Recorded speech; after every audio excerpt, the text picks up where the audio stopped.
Can everyone hear me? Just want to clarify.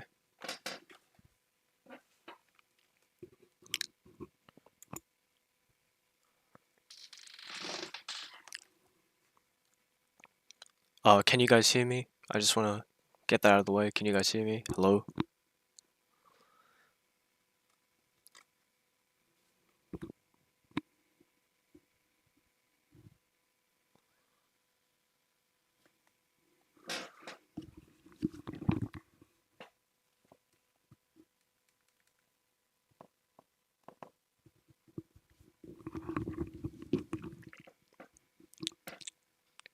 Can everyone hear me?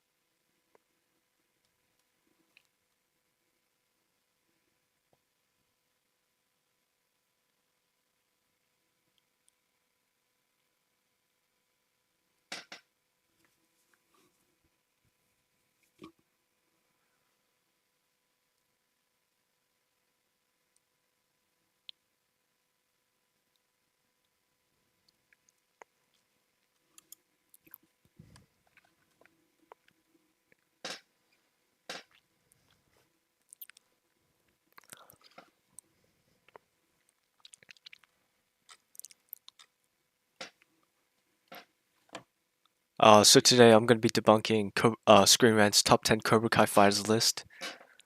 Like, you guys are gonna be pretty shocked at what you see, man. This is pretty bad. And this was after season 5 released as well, so it's up to date.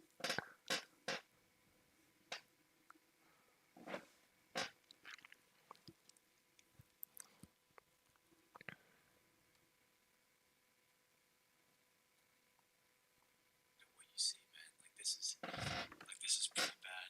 And this was after season 5 released as well, so it's up to date.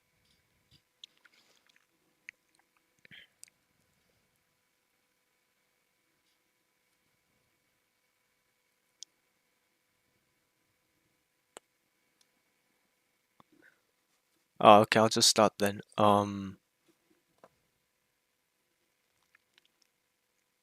Okay, okay, at number 10 they have Sam. And like off the bat, like I know like this is gonna be a terrible list. Like this is already wrong because alright, if this is like a list with only the teenage characters, then Sam is too low. But if this is like a list with all the adults and the senseis, then Sam is way too high. So like off the bat, just based off like who they're placing at 10th, I already know this list is wrong. Number 9, they have Robbie. Uh, uh, yeah, no, that's wrong. Robbie's better than Hawk. At least in season 5, I'd say Robbie's better than Hawk. I don't know where Tori is. Let's see. Okay. No, this. See, I told you guys this is a terrible list. This is a terrible list.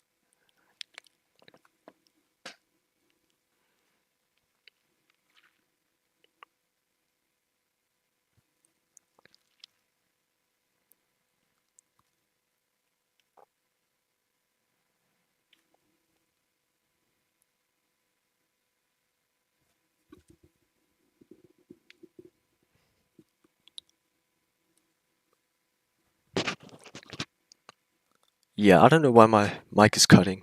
Oh, that's weird.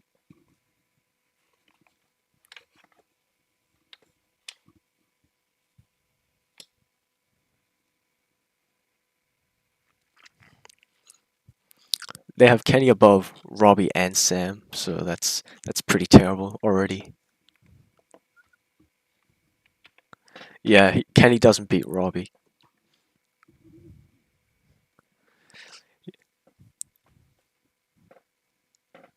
Yeah, I think like this isn't like just for Cobra Kai. I think everybody knows that Screenrant's like top 10 lists are always like complete jokes. Okay, my mic is fine now. Okay, okay. But yeah, like this isn't like just for Cobra Kai. Like I know like every single time Screenrant makes a list, like power scaling any verse, like they're always getting like flamed on YouTube by everybody.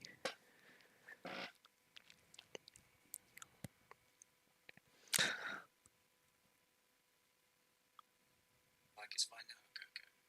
But yeah, like this isn't like just for Cobra Kai. Like I know like every time Screenrant makes a list, like how scaling any verse, like they're always getting like flamed on YouTube by everybody.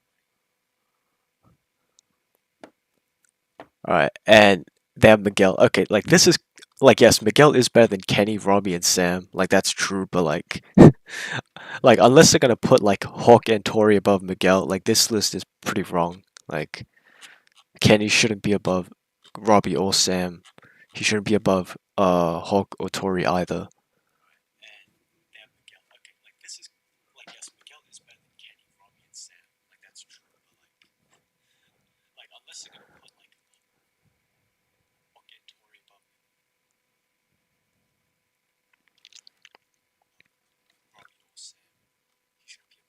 Okay. Okay, so next they have Mike Bonds. Okay, this is no, this is terrible list. Terrible list. Why is no? There's a lot of people you should put above Miguel before you put Mike Bonds there, right? Like unless this is talking about like no, they're not talking about Kid Mike. I know they're not talking about Kid Mike. They're talking about adult Mike. There's a lot of people like between Miguel and Mike. So this, yeah, this is pretty bad. Let's see.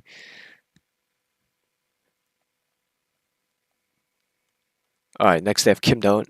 I think for now, like Kim Do-eun's scaling is kind of weird because like you can definitely make an argument that she's like the strongest of the new Cobra Kai senseis, but the issue is that she doesn't have the feats to prove it. Like she's fought absolutely nobody except like Tori, Sam, and Devon, and like she wasn't dominating them either. I mean, kind of, but like yeah, we just haven't seen enough of Kim Do-eun to say how good she actually is. So for now, I would put her below Mike, but yeah, you can definitely make an argument that she's like above like all the other Cobra Kai senseis. And after Kim Do-eun, we have Daniel. Okay, like I know a lot of people like just don't like Daniel because like at first like Cobra Kai was like Johnny's show and Daniel's like originally like the roadblock, but like Daniel needs more respect than this. Like I know like this is gonna be very like controversial, but like I do think Daniel is better than Chosen in season 5. Right? Not only because like Chosen's best technique is like the pressure point technique. Daniel knows that already, and he has like I made a whole video on it as well. So if you want to know why I think that, you can check that out.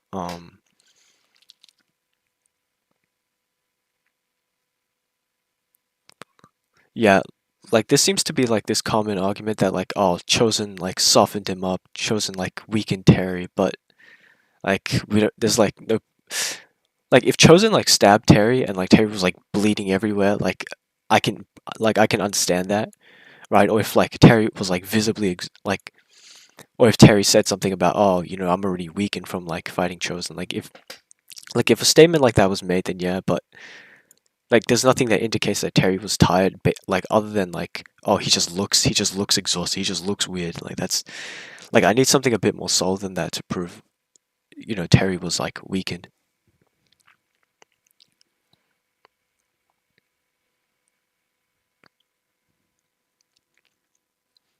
Uh, I mean, I think you could argue Kim wasn't fighting seriously because, like her entire mindset, like, um, her entire her entire like philosophy of fighting is that, like always be ruthless, never show mercy, all that, crap. So, like so you could say like she wasn't, but like we could see that like she wasn't like trying to like kill Tori or anything, right? If she was like actually trying against Tori, like I don't think she would have like stepped on her hand and be like, oh, like she wouldn't have stepped on her hand and like kept making fun of her or like mocking her. Like she would have just like once Tori on the ground, like if she wasn't holding back, like she would have just like relentlessly like beat up Tori on the ground. But they're not gonna have like I doubt they're gonna have like senseis like mercilessly beating up kids in the show. Like so I don't think I don't think we're gonna see that anytime soon. But yeah, I think Kim was probably holding back. Yeah, I don't. Yeah, Kim was probably holding back. Yeah. And next they have Johnny. I mean, yeah, I do think Johnny's better than Daniel in season 5, but the like I don't. Okay, so next they have Terry. So yeah, I don't think Terry, like if we're comparing like fighters at their best. So like like an enraged, like Johnny with his resolve amp, or Daniel when he's balanced. I don't think Terry is better than either of them. I think Prime Terry's better than them, but like I don't think like Terry, like as an old ass man, is better than them. Um, and yeah, of course, like this is like every list on the internet right now. Like every list just has like Chosen as like the #1 fighter. But the thing is, I'd put Chosen. I would say, I mean, I'd say Chosen is maybe top three, probably top three. Like I don't think he's better than Daniel or Johnny. I'd say he's barely above Terry. Like the thing is, when him and Terry fought, like we do see that like Chosen gains the upper hand by using the pressure points, but again, like we don't really see the end to that fight. We don't see it like coming to a conclusion because like Terry just picks up a sword and Chosen pulls out his size.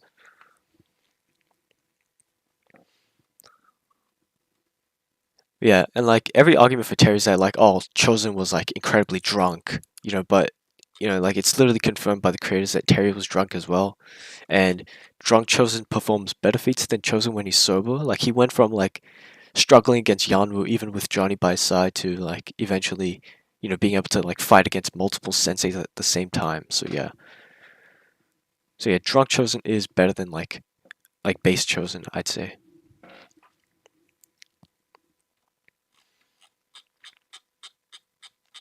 But yeah, no, this is a terrible list. They said Kenny is better than Robbie and Sam. They said Kim Do-eun above Mike, Chosen above Johnny and Daniel. Yeah, this Terry above Johnny and Daniel. Yeah, this is a terrible list.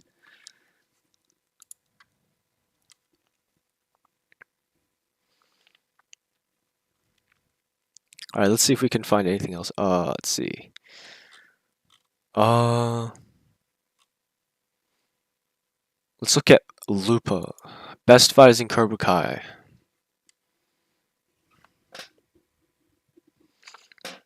I mean, even with weapons, like Terry, like Terry would have lost if like Chosen didn't get distracted. Like, yeah, exactly.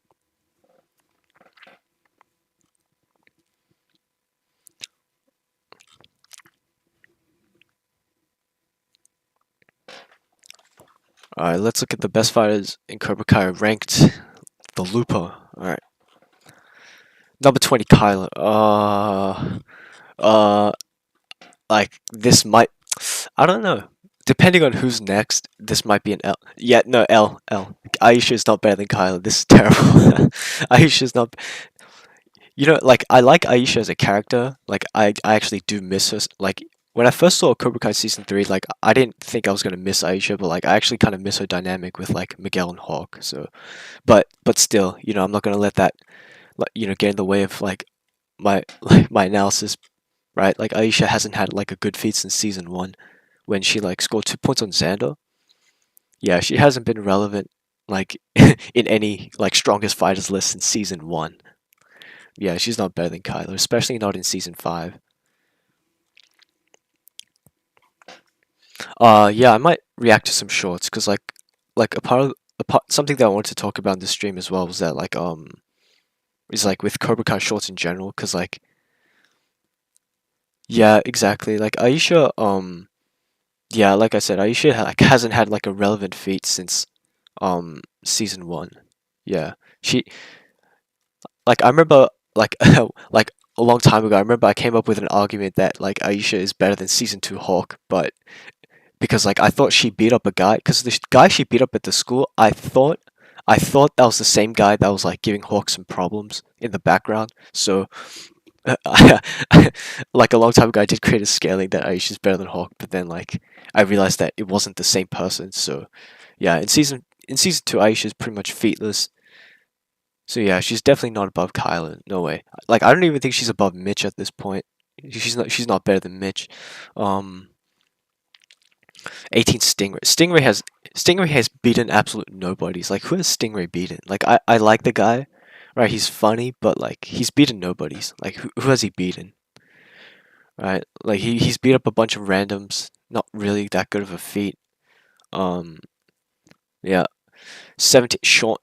Mm, mm, let's see who they put him above. Okay, this is kind of a W. I do think Demetri's better than Sean. Yeah, I do think Demetri's better than Sean, but let's see who they have above Demetri. Mike, what? No, this is a terrible list. If they have Mike Barnes at 15 and they haven't put any of like the main five, wait. This is a terrible list. There's a lot of people you have to put between Demetri and Mike. There's no way. There's no way.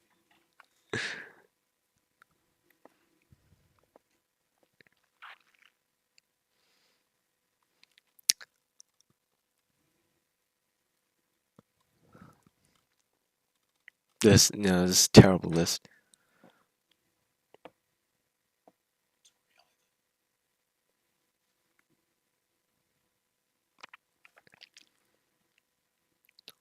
Yeah, Stingray's definitely above. Yeah, Stingray's above no. Like he beat nobodies, bro. Like he's not. He's not.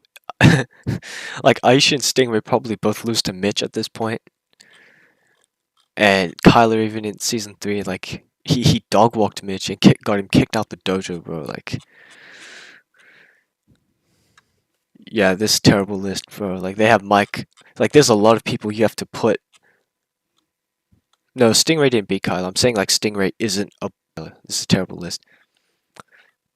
All right, let's see. Yeah, they have Devin above Mike. Listen, like I'm a hardcore Devin supporter. Like I do think like she's so underrated, but no, she's not. She's not above Mike, bro. She's not above Mike. This has to stop. Like I think she's underrated, right? I think she's a lot stronger than people think she is. Like think she is, but like no, she's not better than Mike. Who do they have above that? Kenny. So guys, according to them, Kenny can beat adult Mike. They put Kenny and Devin above Mike. That's that's insane, man. Also, I noticed something, right? Kyler should be above Sean. Yeah, Sean was like strong for a character in season 3, but he gets massively power clipped in season 4 when like the characters are performing like insane strength feats. But yeah, Kyler's better than Sean, and yeah. But yeah, no, this is by far the worst part of the list. What's their reasoning? All Mike does is briefly spar with Chosen and Daniel. Like, no, they're just like blatantly lying now because Chosen literally says like he's gonna kill Mike. Like he had every intention to kill Mike when he like jumped him at the furniture store. Like there's no way. There's no way. Like, wait, let me read this. It would be a disservice to the characters above him here, even the young ones, to rank him any higher. Who? Yeah, this is terrible. Like yes, Devin and Kenny are both like very underrated, but yeah, not above Mike. What's their reasoning for putting her above Mike? Under Tori's guidance, Devin flourishes into one of the most impressive young fighters in Cobra Kai. She still has a ways to go to exceed Tori or Sam. Okay, so they don't even think like she's anywhere near like Tori or Sam, but they think she's above Mike. Like what? Like, how does that happen? How does that happen? At the end of season 5, Devin helps Tori defeat Kim Do. They didn't even defeat her, bro. What are they talking about? They didn't beat Kim Do. What the hell?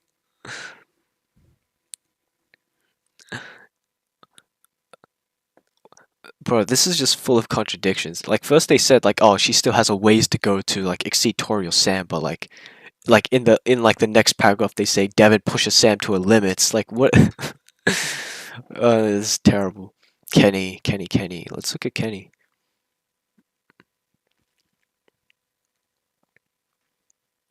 His win over Hawk, the reigning All-Valley champion. While he does use pretty underhanded techniques. Again, how does this prove like Kenny's above Mike? Like this is terrible. What the hell? Tori. I mean, yeah, Tori above Kenny and Devin, that's fine. But Tori above Mike, no. This is everything in this list from now on is just gonna be really weird. Wait. They have Tori at 12, Hawk at 11. They have Robbie at 10. So where is Sam? Where do they have Sam? Sam is not above Robbie. I mean, if you really wanted to, if you really like wanted to, and you could argue Sam is better than. No, no, actually, no. Even I wouldn't do that. Even I wouldn't do that. I don't like. I think it's safer to argue that Hawk and Robbie are better than Sam rather than like Sam is better than Hawk and Robbie. I don't. Yeah, I don't. I don't. Sam's not better than Robbie or Hawk.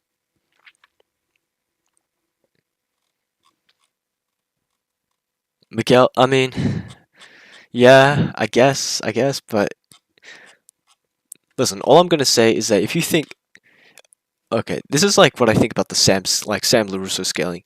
There's only two ways to go about it. You either think she's the best teen fighter in season 5, or you think, she's only she's like behind the three guys. Like she's either better than Miguel, Robbie, and Hawk, or she's worse than all of them. Like there's no other way to go about it, because if she's better than Robbie, right? Because the argument for Sam is that obviously she took down Kim Da-eun. She blocked. She was like the only one to land a technique on Chosen during like the massive sparring session. So you can either argue that she's better than all of them, but I personally wouldn't. I wouldn't go for that personally. But the Cobra Kai Sensei squad. Yeah, no, this is already stupid. Like, actually, if they're talking about like all of them like collectively, okay. So they said while they might not be strong one on one. Okay, so this is like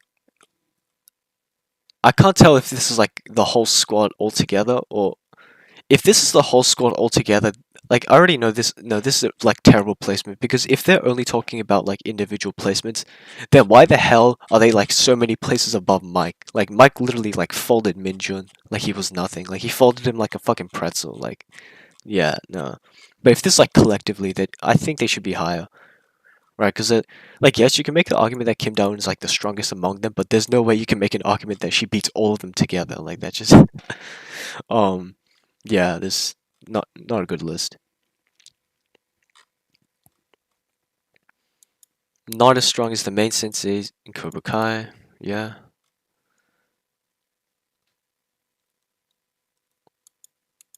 Like, did they do this on purpose? We don't get to see Kim Do-eun do that much all put fight. You mean all out fighting? Like they made a spelling error. Okay. Her main duel outside of practice against Tori and da-eun, which doesn't have a clear winner. Uh. Okay, so they blatantly admit that they're doing this like without evidence. That's crazy. She's still one of the most powerful sense. No, okay, look, Kreese is my goat. Like he's my goat, but he's not better than like for now. Like season 5 Kreese, I think, because season 5 Kreese like did get stronger, because like in prison it stated that like he's found like the better man from himself, like in within. So like I do think Kreese got stronger, and like we literally see him like change actors, because obviously like the actor for Kreese is too old to do some of the choreography, so they literally had to change actors to a younger one so that he could do all the choreographies. So that probably indicates that Kreese got stronger in season 5, but like it's to an unquantifiable degree. Like for example, like Kreese at the moment could be stronger than Terry for all we know, but at the same time he could like just be barely above where he was in season 3. Like there's not like it's unquantifiable to say how good Kreese is currently. But yeah, based off what we've seen, he's not better than the Cobra Kai senseis. No, he's not better than Mike. He's not better than Mike. Like season 3 Kreese isn't better than Mike. Prime Kreese though. Prime Kreese is different though. Prime Kreese is different. Yeah, exactly. But these people like this came out like after season 5 dropped as well. So they like watched the entire show and they thought, yeah, this makes sense. Putting Mike Bonds below Devin Lee, bro. Like, come on. Number 4, Johnny. Uh, no, no. I guarantee you they have Terry. I guarantee you they have Terry and Chosen above him. Yeah. Daniel, okay, Terry. Yeah, Terry and Chosen are like below both Daniel and Johnny. Sorry, like there's no way Terry or Chosen. Yeah. Like this isn't even like just on most like top 10 lists, right? It's just like I think this is like a common belief in like the Cobra Kai community in general. Like everyone seems to think that like Chosen and Terry are like 1 and 2, but Yeah, Daniel and Johnny are better.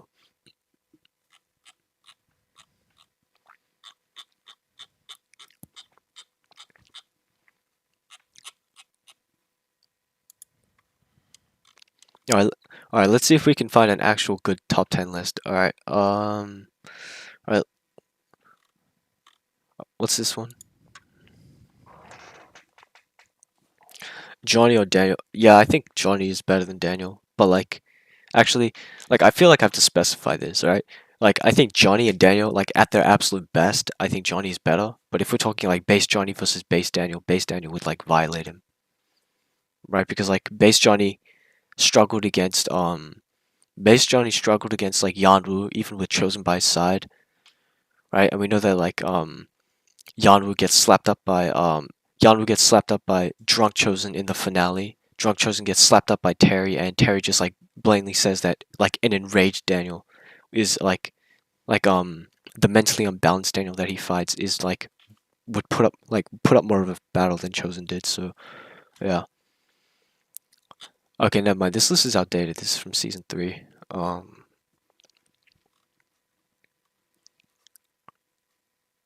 Okay, October 8th. So this is after season 5. All right, let's see who they have. Okay, I'm trying not to look at the words here, but I can already tell this is gonna be bad. Uh,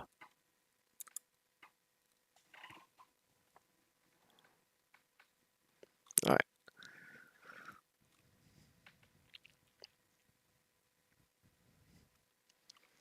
Number 16, Kyler. All right.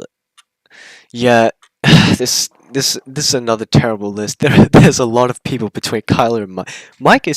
Mike is so underrated. Why do people think like he's terrible? Like he literally went like blow for blow against Chosen, even though like he got his leg stomped in. Like,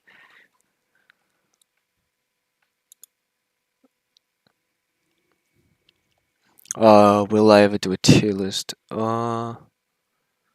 Actually, I already kind of did. Like it's the first like actual video on my channel. Actually, no, but don't watch that one. It's really outdated, right? Like I changed like my takes on Cobra Kai, like scaling kind of changes sometimes, but yeah. I might I might do a new tier list once season 6 comes out, so that's gonna be that's not gonna be until like a really long time, so yeah. Um Number 14. What? I mean, I agree like Chosen is better than Mike, but like how do you go from like Kylo to Mike, bro? Like this doesn't make sense. No, this is the worst list. Kim Da-eun above Chosen, above Mike. What? No, like, are you guys seeing this?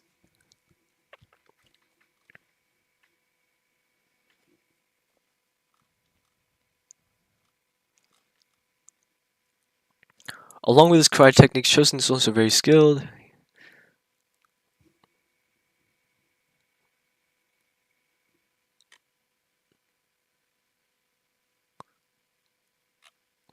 What the? What? No, no, chat. Are you guys seeing this? Are you guys seeing this? Devin Lee above. wait, wait, what's going on? What's going on, bro? What's going on? Why is Devin Lee above Kim Da-eun and Chosen and Mike? What is this? Devin, what?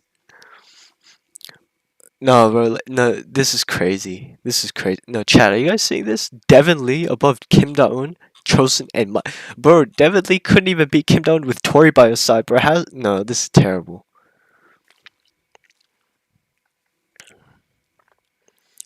Bro, like, bro, Devin Lee above Kim, Chosen, Mike. No, this is terrible list. Terrible. Kenny. What? I swear, there's like 2 different Cobra Kai communities, bro. There's like the one on YouTube where everyone thinks Kenny and Devin are trash, and then you have like these online lists that place Devin and Kenny above like the senseis, bro. Like, what is this? I agree, it is the worst one yet. This is like the worst list. My goodness. Demetri. Okay, my boy's underrated. Okay, no, okay, my boy's underrated, but no, he's not. He's not better than like I don't think he's better than Kenny or Devin this season, and he's certainly not above Kim or Chosen or Mike. Yeah, this is absolutely hot garbage. Sam at This list is already like really bad because they have like 3 senseis below all the kid. Didn't like Chosen literally like take on the entire like Miyagi Fang dojo? Like he literally fought all of them like simultaneously while holding back and was like doing pretty well. Like what is this? What is this? No, Miguel. What? Yeah, Demetri's not above Chosen. Definitely not. Sam, Miguel. What? What? What? What? No. Are you guys seeing this? This list is all over the place. What is that? Oh my god. They have Sam. They have okay. They have Hawk above Robbie. They have Hawk above what? Okay, this is okay. This would be like the ranking for the guys would be accurate if this was season 4. Because like in season 4, like Eli is better than Robbie and Robbie's better than Miguel. But in season 5, Miguel's the best one. Yeah. This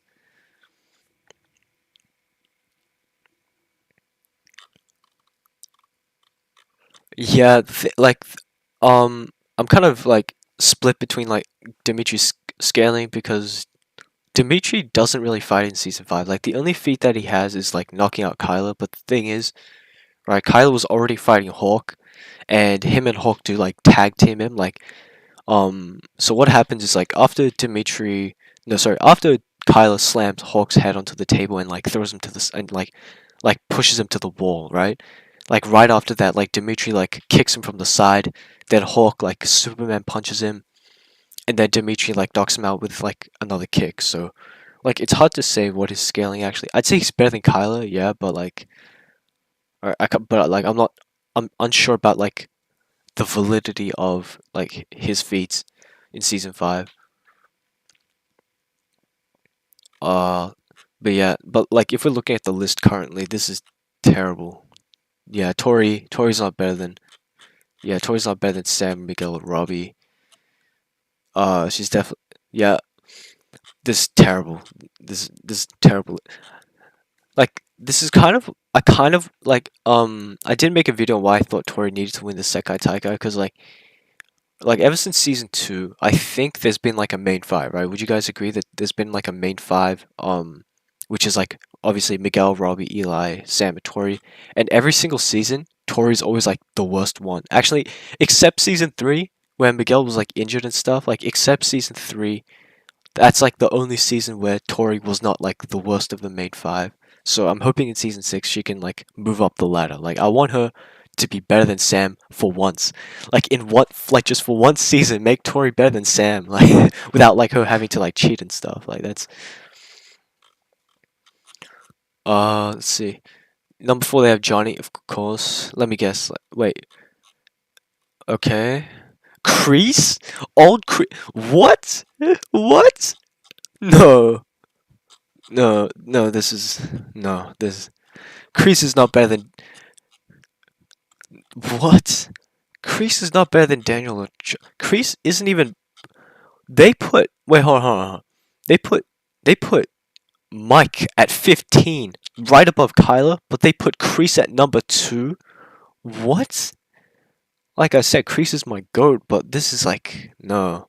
Like he got knocked out by season 3 Johnny. He got beat up by season 3. He got knocked out by season 3 Johnny. He got beat up by season 3 Daniel. I mean, I guess you could like hypothesize that he's maybe this good after season 5, but there's no evidence to prove that. Like he's fought like like we know that he's better than he was in season 3, but he's fought absolute nobodies, bro. But yeah. Do I think season 4 Robbie's stronger than season 5 Robbie?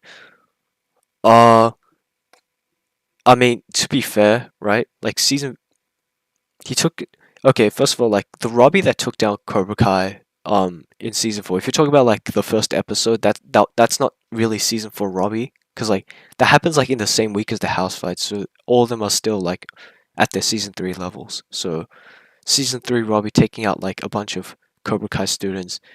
Right, plus like they're not even the same Cobra Kai students. Like for all we know, like the Cobra Kai students in season 5 could be much stronger.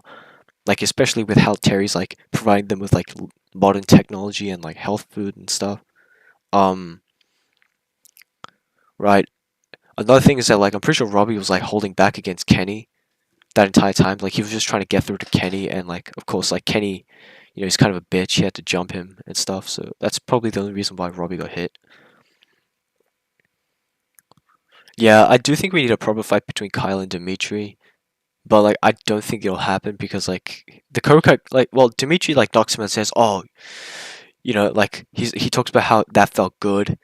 So I don't think they're gonna do like a proper fight between Demetri and Kylo. But I mean, speaking of Kylo, I feel like they kind of fumbled the ball with him. Like actually a little bit, because like I remember when the season 3 trailer dropped, everyone was speculating that Kylo would be like a top tier fighter, right? Like there's this channel called Cobra Kai Theory, right? He was like making videos on, oh, could Hawk beat Kylo or something like that. Like he thought that like Kylo and Hawk would be rivals because like I mean like, and that's not like a horrible way to think because Kylo has like a wrestling background and all that. So like adding karate would just make him like the standard for like an MMA fighter. Um but yeah, no, they just made Kylo into a complete joke in season 3.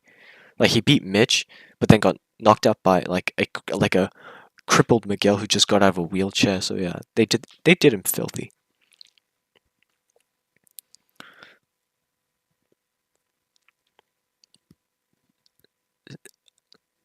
I mean, season 5, Robbie got hit with the silver bullet because like he was distracted. And the silver bullet is like a pressure point technique. So yes, obviously, like it would affect him pretty badly. Um, and like I said, like the students that Robbie faced in season 5 is not the same students he fought like in season like 4.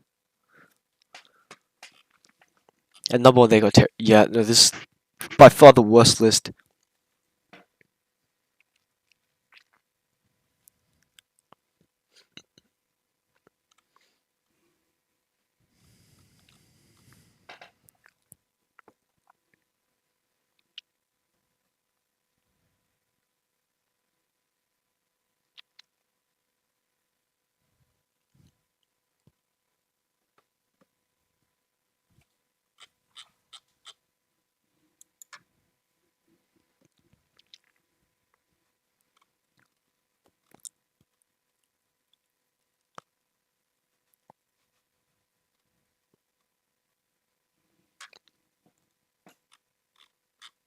Do you guys want me to start reacting to like Cobra Kai shorts, or you want me to keep like looking at these like top 10 lists?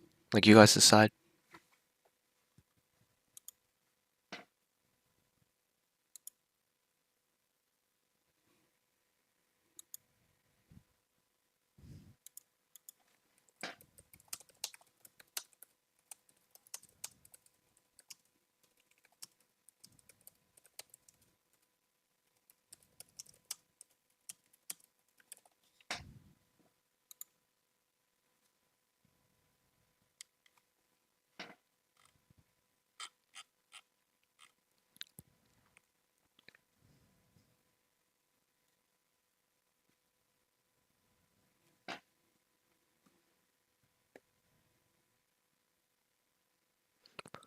Wait, wait, why did I put yes and no as the options? Sorry, let me wait, but I will start reacting to, yeah, I'll start reacting to shorts.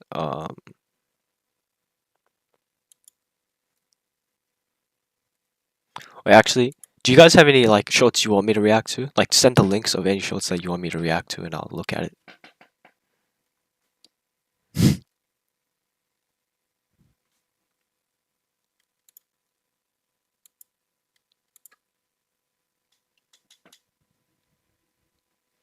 Okay, so basically my issue with like Cobra Kai shorts is obviously that like the stats are just ridiculous. Like the thing is, I feel like most people just make up pointless stats to like match the beat, so all of it like just flows together. But a lot of the time, like 99% of the stats they talk about, like just it doesn't matter.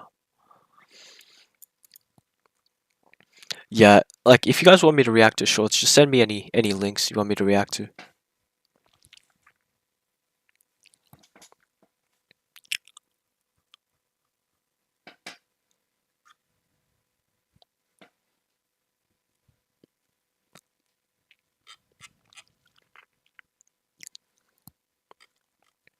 But yeah, like I was saying about like my issue with them is like that's kind of the reason why I do like the commentary videos. Um like where I explain the arguments for every side when I make versus battles. Feel like that's the thing that like Shorts doesn't do.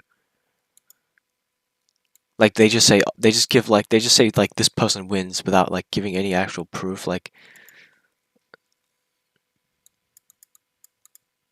can you send the link?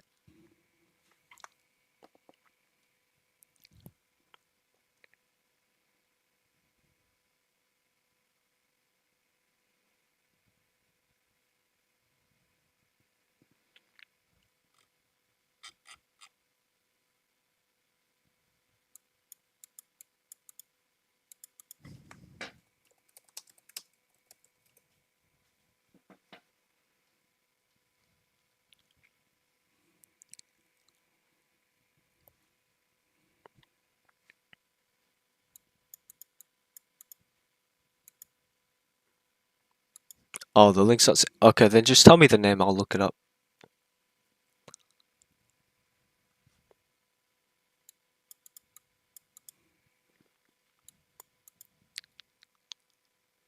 Eagle Fang boy. Boy.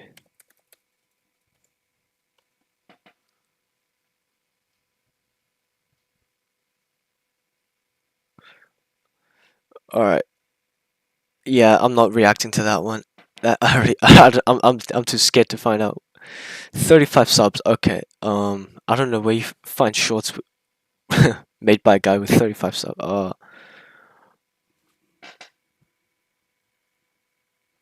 Yeah, it's gonna be public to watch later. Um, Cobra Kai fan.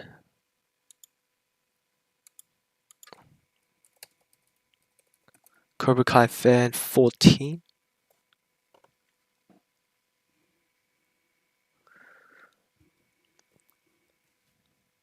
Okay, look. The thing about like yeah, I know that guy. Shahir Gamer YouTube. I like his edits. I like his edits, but um, yeah, I like his edits. That's about it. I don't. I think his takes are absolutely horrendous. Like this guy said that Johnny from Karate Kid 1 beats Mike Barnes from Karate Kid 3. Yeah, I'm not taking anything he says seriously after that. All right. Okay, I don't. None of these like battles seem to be that out. Okay, let me react to. All right. Let's see. Season 5, Demetri versus Daniel.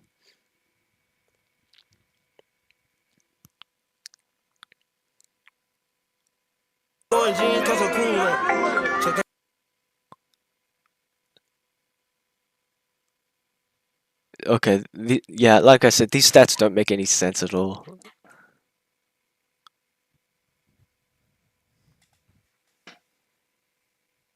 Uh, but as long as Demetri wins this one, I don't really see the issue.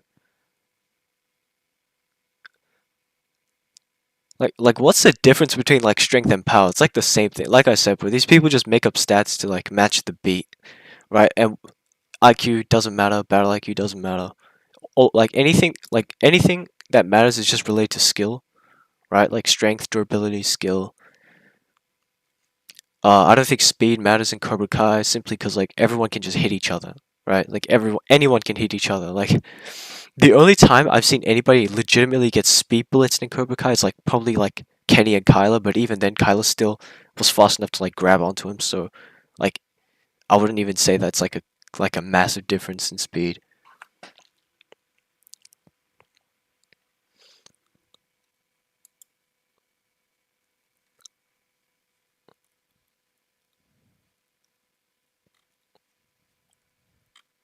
All right, let's see. Let's see. Season 4 Miguel versus Season 3 Hog. Let's see. Let's see if he gets this one right.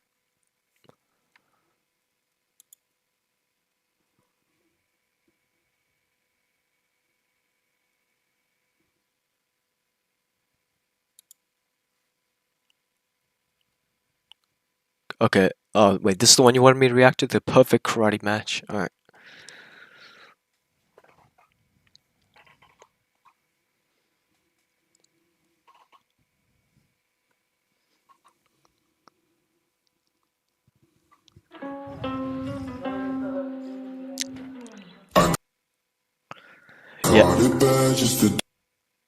Yeah, I'm sorry about the slow Wi-Fi. I live in Australia, so Wi-Fi is pretty terrible down here.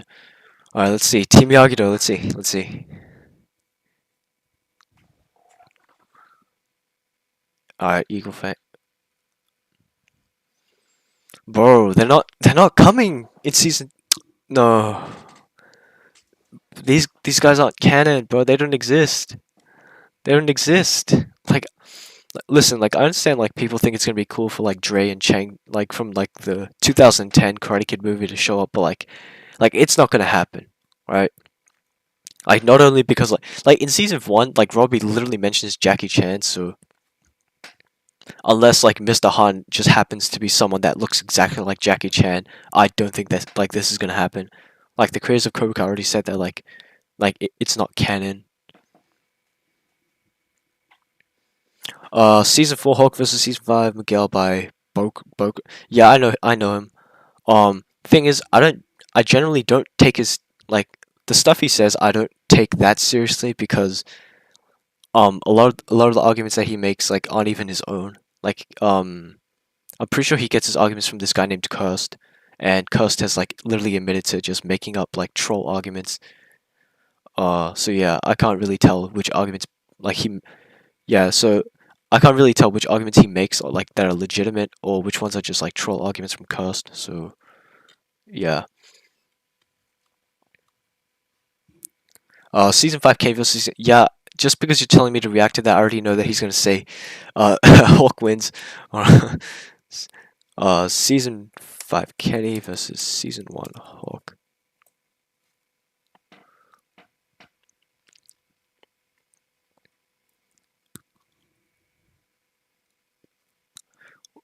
Yeah, no, this okay. I'm happy for the guy that he's like getting all these views, but like come on, like 239K like for like a shorts video like that doesn't like provide any kind of arguments or any kind of evidence. This is just yeah. I mean, good on the guy. He's getting his view. Okay, this is the one, right? Yeah, I've already watched this, pretty sure. But let's see what he says. It's Evan the Mind Fly. What's up?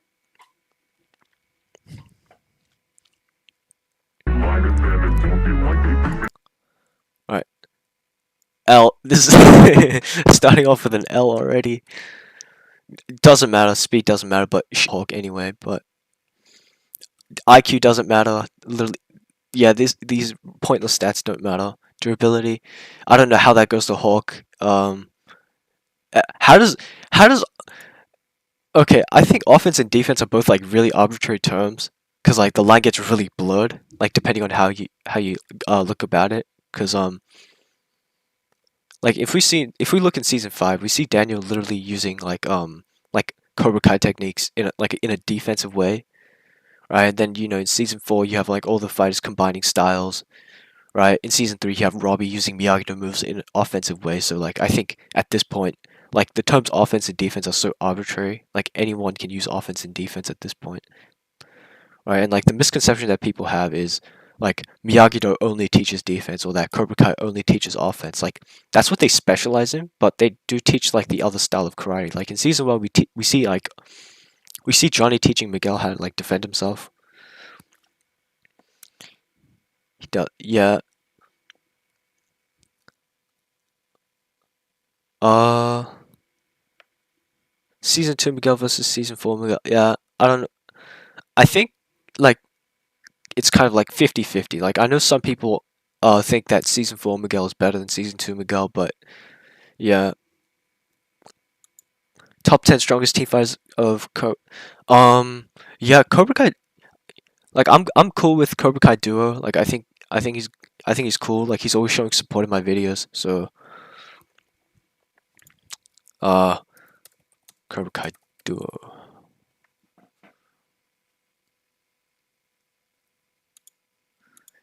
Yeah, generally his takes aren't terrible. Like he uses the same shorts format as like every single other Cobra Kai creator, but yeah, I don't think this guy's terrible. Let's see.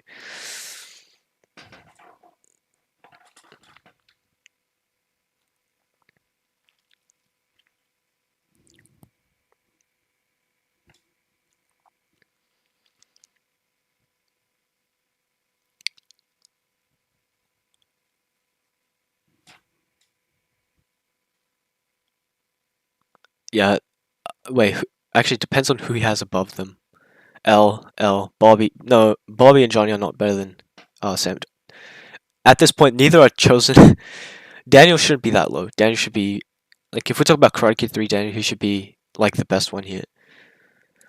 Okay, yeah, this list is a bit all over the place. I don't think Sam and Tori are better than Bobby, Johnny, and Chosen. But Daniel should be higher than that. Daniel should be above Mike. Yeah.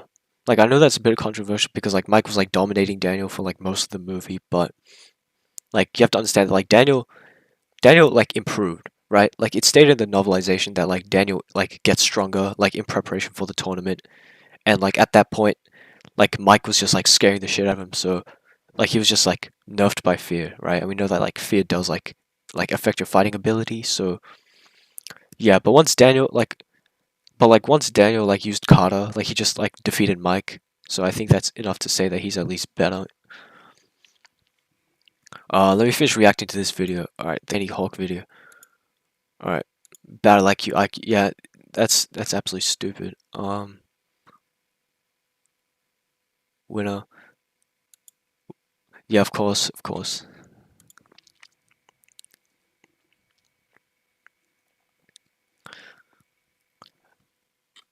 Yeah, that's why like it's kind of disheartening to see like these low effort like shorts content like getting like hundreds of thousands of views when like I'm putting effort into like providing like solid cases and evidences like for both sides when I'm making my versus. But you know it's fine. Like if I was in their position, I'd keep doing the same thing.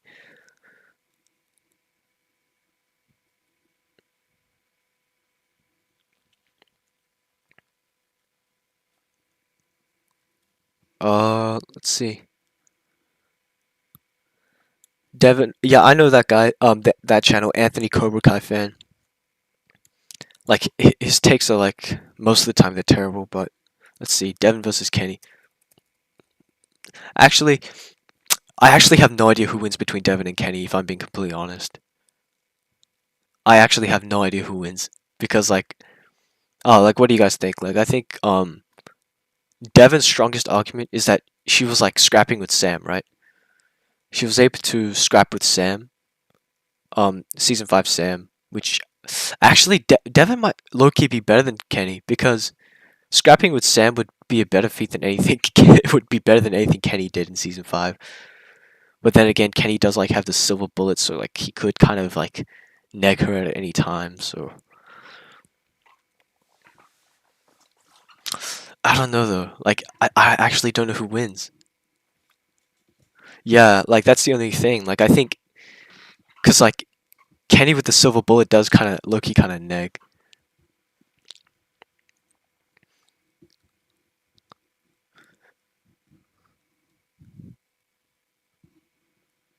Yeah, true. Like I mean, yeah, I generally don't agree with like this.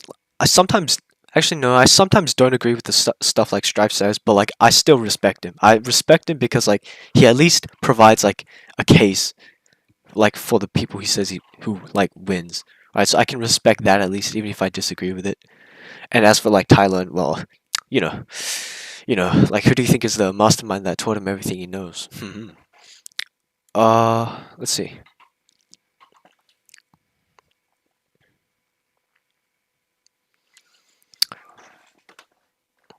But yeah, I'll still take a look. Devin versus Kenny versus Devin. Yes, like no disrespect to Sonny Snoopy, but like I think his takes are horrendous.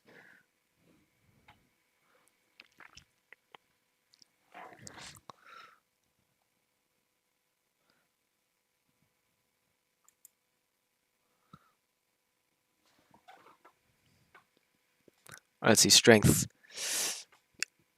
Generally doesn't matter with characters in the same season. Yeah, speed doesn't matter. Arbitrary terms. Actually, does that even go to Kenny? Does offense really go to probably defense? Damn it. IQ, yeah, IQ doesn't matter. Experience. Okay, this is like another thing I want to talk about. Like, I see everyone talking about like, oh, this fighter wins because he has more experience. But experience doesn't matter. Like if experience mattered, like if experience mattered, like why did Miguel like beat up Xanderstone in season 1? Right? If experience mattered, like why isn't Bert like the strongest fighter in Cobra Kai? Like he should be a god by now, but he's getting clapped by randoms. Yeah, the only argument I see like Kenny above Devon is that like he has the silver bullet, so that's like if I'm making a tier list, I probably place like silver bullet Kenny above Devon, but yeah, like you said, Evan, base to base, I think. Yeah. Wait, I forgot. Yeah, I remember.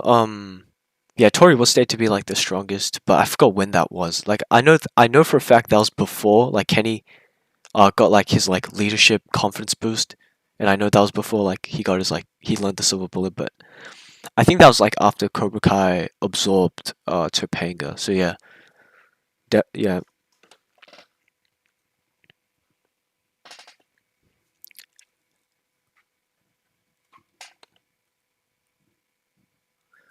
but yeah, these stats are ridiculous. Like it. Wait, what? Wait, what? Wait, he gave 5 points to Kenny, 2 to Devon, but he gives Devon the that, no, this is like yeah, no, I don't know. What? No, I'm so confused right now. Exactly, bro. If experience mattered, like Kenny would be like worse than Bert right now, exactly. Actually, like that kind of makes you wonder though, like why are Bert and Nate so terrible? Because like it's not like you can't just say oh it's because like of this small size because like if we're using that same logic, Kenny would also be trash. But like Kenny is out here like dropping bodies, bro. Like what is Nate and Bert doing, bro? They've been training for like 50 years in Cobra Kai and they haven't done anything, bro. Like who have like seriously have they even won a fight? Have Bert and Nate legitimately won a single fight like out of it? Because Bert's been here since season 1. Bert has been here like in season since season 1 and he hasn't won a single fight, bro. Like that's tragic.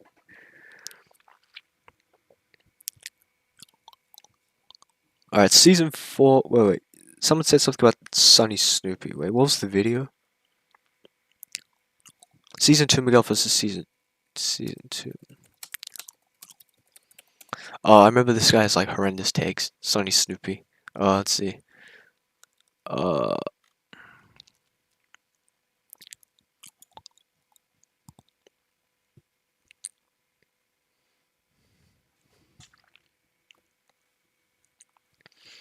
I think Demetri would like drop Xander on his neck. Like I think he slams him because like Xander gets like severely power cliffed after season 1 because like like you can like his best scaling is that he's relative to Miguel. Like that's like season 1 Miguel. Like Xander's best scaling is that he's relative to season 1 Miguel, and like that's just not good enough. Like yeah, exactly. Like that's just not good enough to keep up with like I'd say like yeah, I'd say even like season 3 Demetri could probably beat Xander because yeah, he just has like better strength feats at that point than anything like Xander does.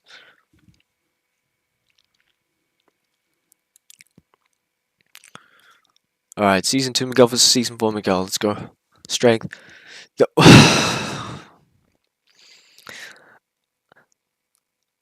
Like I'm already disappointed. I mean, zero expectations, and I'm still disappointed. That doesn't even make sense. But yeah, there's no way Miguel got somehow weaker. That doesn't make sense. Offense. Again, this doesn't make sense because how did Miguel get worse when he's been? This is literally the same Miguel, except he's been training longer. So like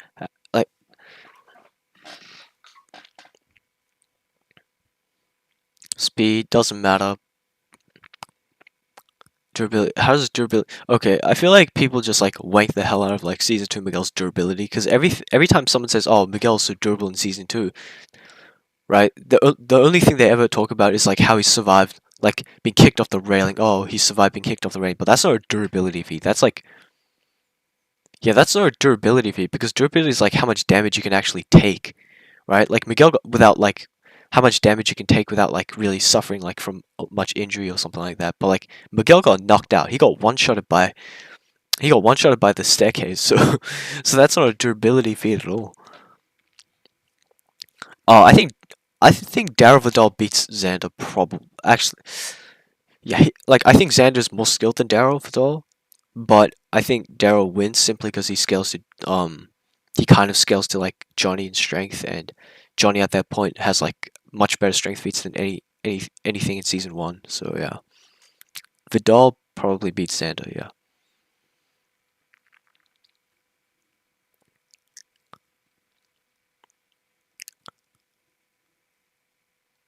Yeah, Miguel surviving a railing is more of an endurance feat. But is it really an endurance feat though? He got knocked out by it, so I don't even think it should count as a valid feat for anything.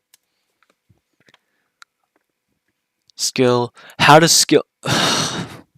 How does skill go to like season two, Miguel? Man, how does Miguel get less skilled? Like that doesn't no this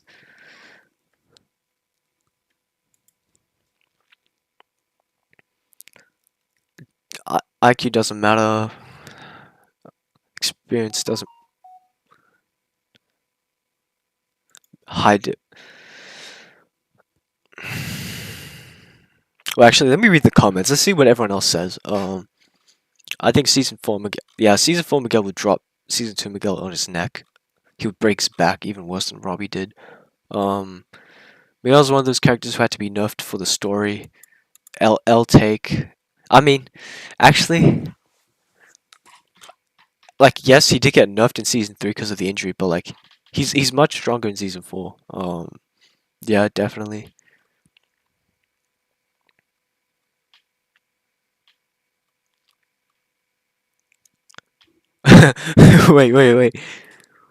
Wait, Zukair, like you're literally my stream, and I see your comment right here, bro. Like, okay, Mr. Limitations. Wait, what's the? Wait, hold on. Let me look up your channel then.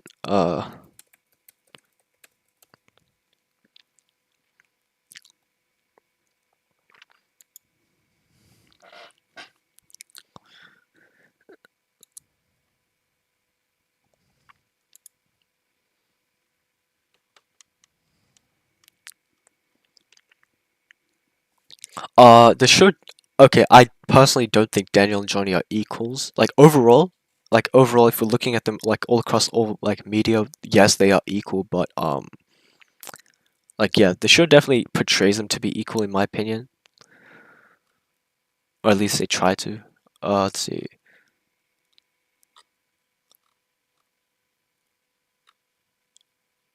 Wow, you have a lot of shorts.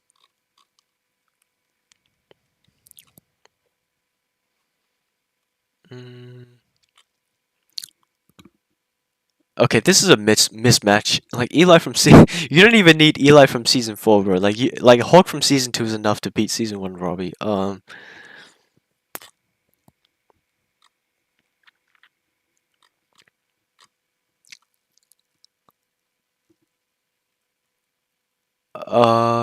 have no idea which one to react to, honestly.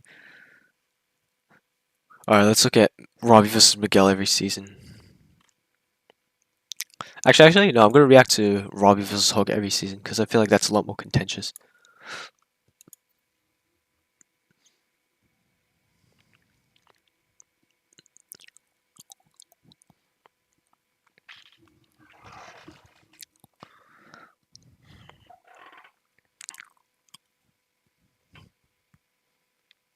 Facts, facts.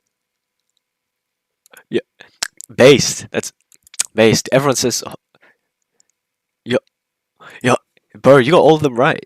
No, no, no. This is good edit. Good edit. You got all of it right. Season three is not Hawk's Prime. Facts, bro. Season three is not Hawk's Prime, bro. Like, be shown through. Yeah, like I think it's a good topic, but like, like I think season three Robbie versus season three Hawk is a good topic, but like I just don't see how like Hawk is better than Robbie in that season.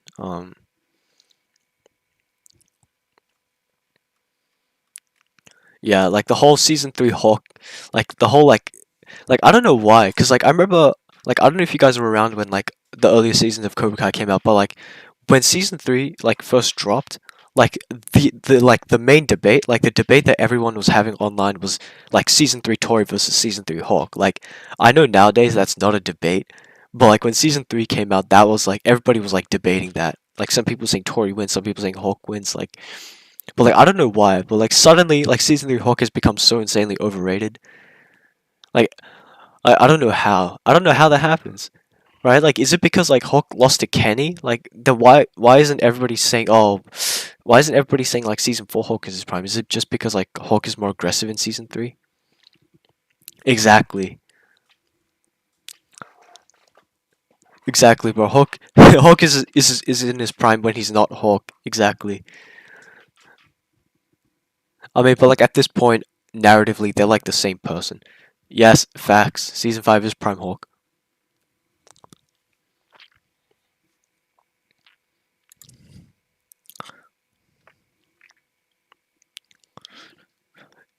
I feel like that was like that's one of the things like I didn't like about season 5. I feel like they like by making Hawk like overconfident and cocky, I feel like they kind of it was like cheap. Like it was kind of a cop out to like make Hawk vulnerable.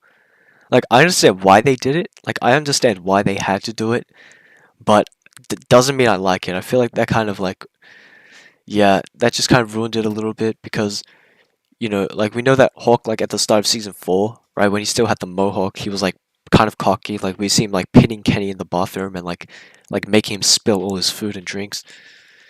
Alright, and as a result of that, like he got punished for it. Like he got jumped, he got his mohawk shaved, and I feel like he should have learned his lesson then. But by making him like cocky and overconfident again in season 5, just yeah, I felt like that was a bit cheap.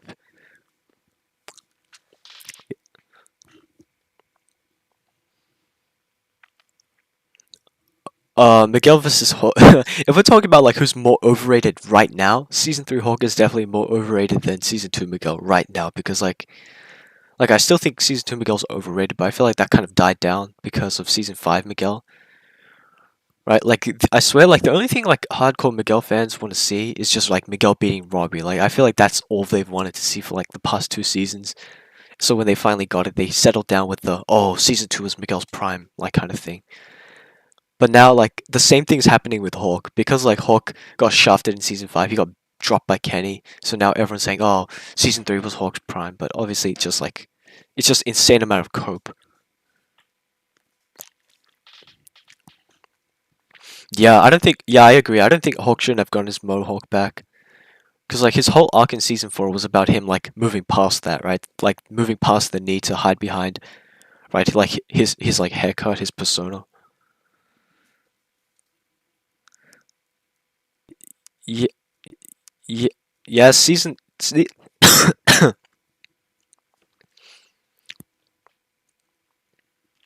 I mean, season 4 Miguel is better than season 3 Hawk, because like I mean the scaling isn't even that like difficult, right? Season 4 Miguel is like relative to season 4 Robbie, and season 4 Robbie would like he would dog walk season 3 Hawk.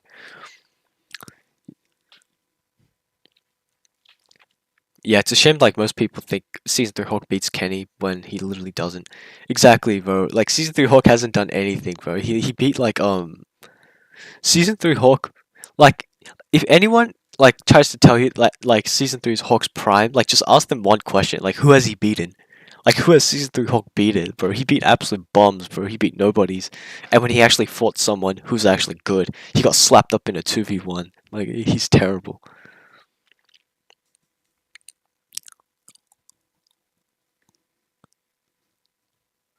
Oh, I'm gonna look at bro, I swear everyone just like freaks out whenever like someone says anything positive about Kenny. Hold on. Well, let's look at season 5 Kenny versus season 3 Hawk. My goodness, bro. Yeah, this I hate this argument as well. Like, oh, Kenny has plot armor, but like the thing is, everything happens because of plot. Like that's such a terrible. Like that's why like you can make dumb arguments if you want. Like that's a different story. But plot armor is not an argument, right? Like plot armor is just not an argument because like it contributes nothing to the conversation. Everything happens because of the plot, right? Like this isn't like some magical power that suddenly made Kenny stronger, right? Like it's not magic that suddenly made Kenny stronger. Like he's just like in Cobra Kai canon, he's just that good. Like there's no like plot. Yeah, it's such a terrible argument. Like it's like I said, it's not even an argument to begin with. Like, oh yeah, he beat Brooks, bro. Like, didn't you guys know? Like Brooks like slammed Johnny, and Johnny like Johnny's strong. Yeah. Wait, let me look at the comments of this one.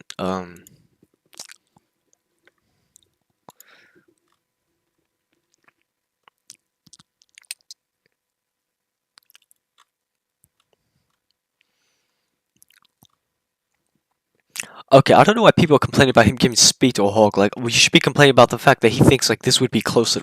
You know what's funny? He says like Kenny versus season 1 Hulk, but he uses like clips of season 3 Hulk. Like that's really funny.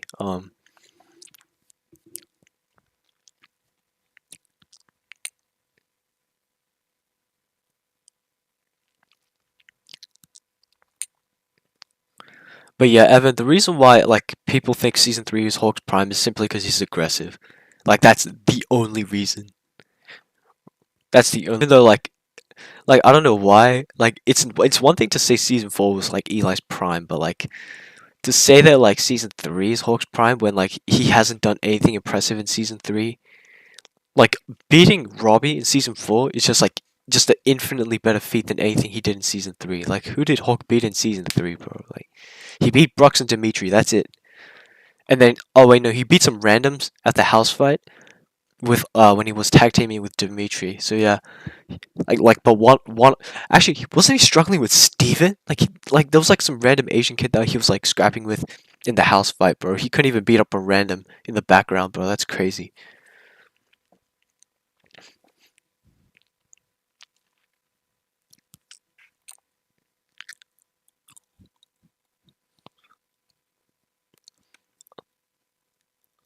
Okay, this guy, he's almost there, bro. Like I agree, Kenny beats season 1 Hulk, but it's a low no, it's a no diff, bro. Like it's not even close. Um,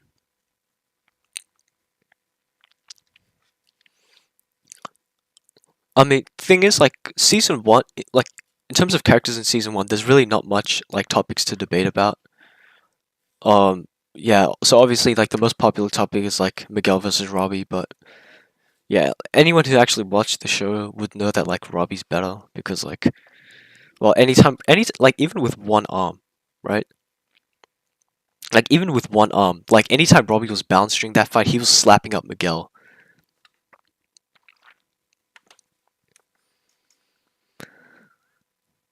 Yeah, I like one of the topics that like I kind of like don't know who wins is like season 3 Hulk versus season 2 Miguel. I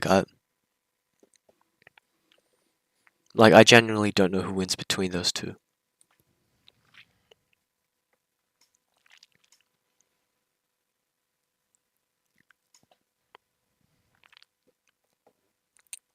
Yes, facts, bro. Season 5 Kylo does beat season 3 Hulk, bro. Like I made a video on season 2 Miguel versus season 5 Kyler, and like most of the comments were good, but like there was just like one dumbass that was like ignoring everything I was saying. Like I told him to like debunk what I said, and he's like, "Well, but you didn't make any arguments, so I'm not going to debunk." Like, yeah. But look at this, bro. I guarantee you, like every single one of these videos, like has like season 3 Hulk winning, and look at the amount of views they get, bro. Like 168,000, 37,000, 22,000, 108,000, bro. Like this is insane. Okay, wait, Evan, why do you think season 3 Hulk wins? Like, why do you think season 3 Hulk beats Miguel? Like season 2 Miguel? Like, I genuinely wanna hear your argument, bro. Like,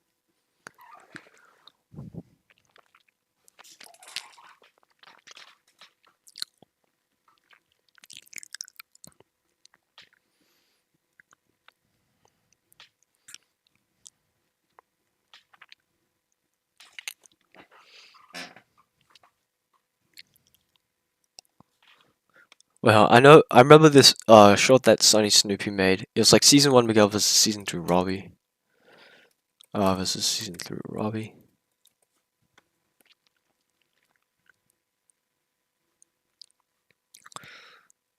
Yeah, this was, oof, this was really bad.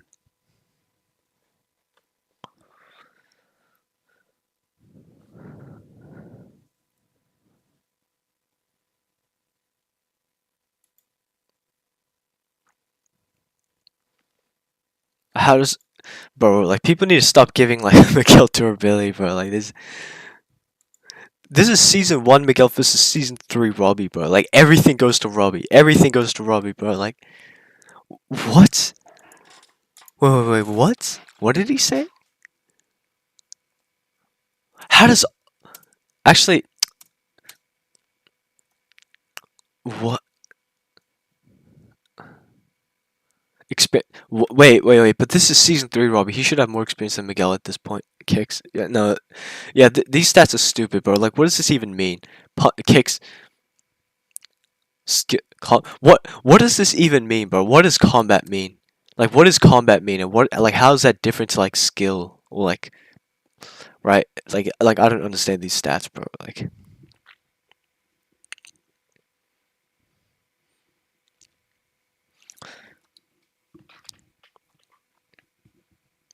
yeah, season 3 Hulk like it's not even like he replaced him. It's not like Kreese replaced Hulk with Miguel, like Miguel with Hulk in that very instance, right? He just kind of alludes to it. Like he just like implies that like Hulk needs to become like Cobra Kai's new champion, but like there's so many different interpretations to that. Like you can argue he was talking about Tori, you can argue he was talking about Robbie. Like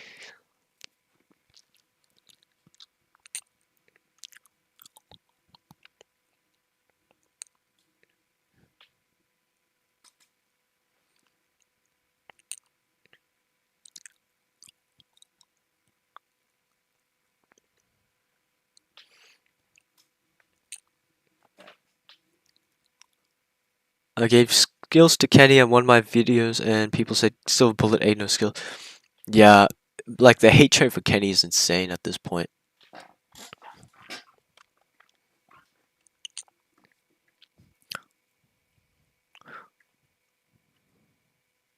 Wait, let me look at the comments, bro. Like, cause this guy thinks Miguel beats season Rob. Yeah, exactly, bro.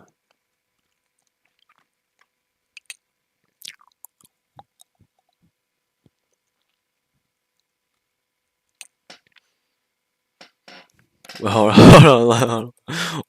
Guys, bro, what do you guys think? What do you guys think about Dream Miguel, bro? Dream Miguel, guys.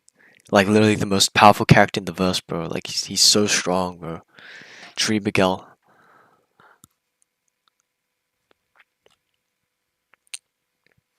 Bro, what is this, bro? Like, why are there so many shorts about Dream Miguel? This guy has fought absolute nobody's. Like, who has.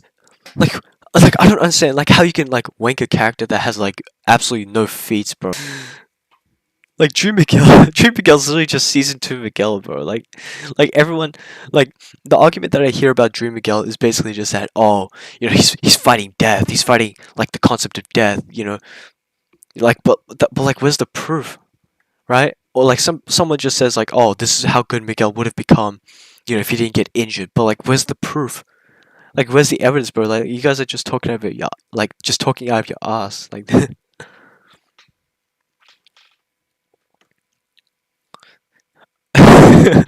like, I mean, I'm not even surprised Kirsten make an argument like that, because like, you know, he's fighting death. You know, death is a, you know, you can argue death is like a platonic concept, and you know, like, you know, and you know, being a metaversal character, like what was it?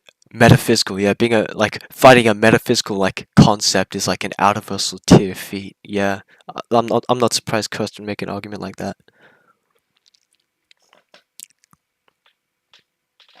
Dream was struggling. Yeah, exactly, bro. We don't even know who the guy he was fighting is, bro. Like, who is this random white boy that he's beating up? Like,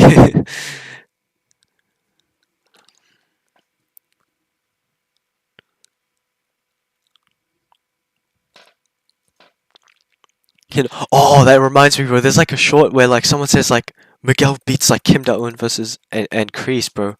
Wait, yeah, it was this one. No, this is terrible. Terrible. No, you guys need to see this, bro. You guys need to see this.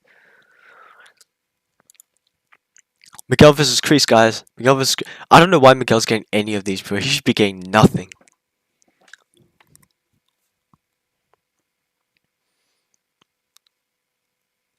That's insane, bro. This guy said Miguel beats Kreese. That's crazy.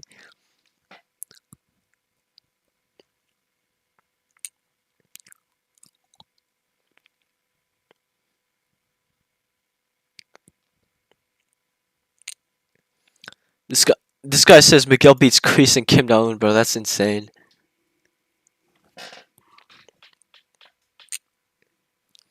Yeah, Dream Miguel and Season 2 Miguel basically the same character, bro. Like they're the exact same person. Like this, like all this like garbage about like oh Dream Miguel's like how good Miguel would have become if he didn't get injured, or Dream Miguel's fighting death. Like I mean the thing is like Evan. Wait, hold on. You beat someone using a ratty argument from Cursed. Okay.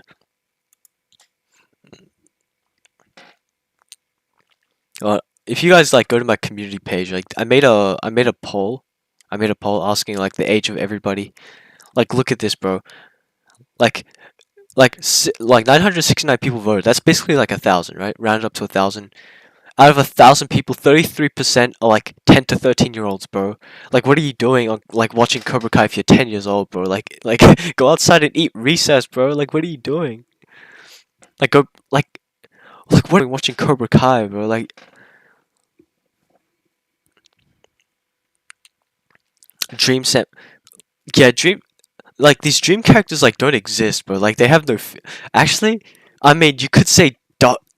Thing is, Dream Sam fights like the actual Sam, so like you might be able to make an argument for her, but like wasn't that like yeah, like again, like that's before Sam even like started training again, so yeah, so she was able to fight on par with like a terrified Sam. Not a good feat. Not to mention it's unquantifiable. Yeah, I'm not surprised most people are 14 to 17. Um like that's no I started season 1 of Cobra Kai came out when I was like, I think I was about 13. Yeah, I was like 13 or 14 when season 1 dropped, so I'm not surprised most people are in like the 14, 17 range.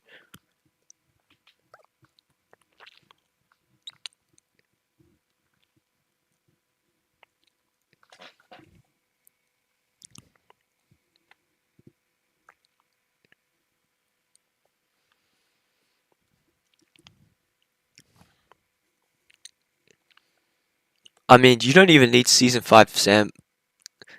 Bro, season 3 Sam is enough to beat season 2 Miguel. Like, I'm just gonna say that. Season 3 Sam is enough to beat season 2 Miguel. Like that. Wait, four-armed Xander versus Crush. What the fuck? Uh, okay, I'm pretty sure Sean would absolutely body slam Xander, cause like, um,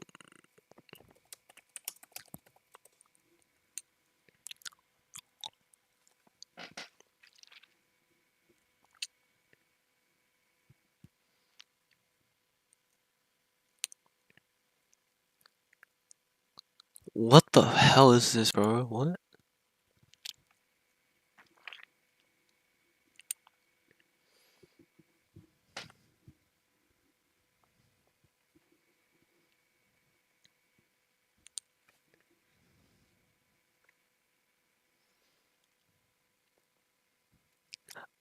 Wait, you actually suggested this?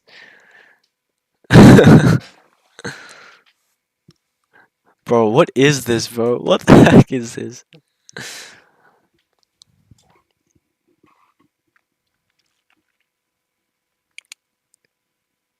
Bro, this dialogue is cringe, man. What is this? I mean, like, sick edit?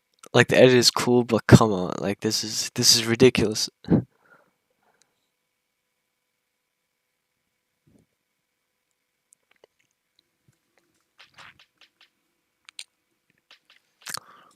Uh, it depends on which version of Tori and Hawk you're talking about. I, I think, especially in season 3, I think people just, like, have... Like, I don't think Sam versus Tori is close in season 3. Like, I think Sam is just much better than Tori in season 3. In season 2, like, the only reason Sam versus Tori was close was because, like, Tori was completely rage-amped while Sam was, like, unbalanced. So Tori was at her best while Sam was at her worst. Not to mention, Tori pulled out a weapon and she still lost. So yeah, I don't think Tori versus Sam is close until season 4. I think season 4 is like the only time like yeah, season 4 and 5 is when Tori versus Sam becomes like an actual debate. Yeah, but like Hulk got slapped up by Sam, so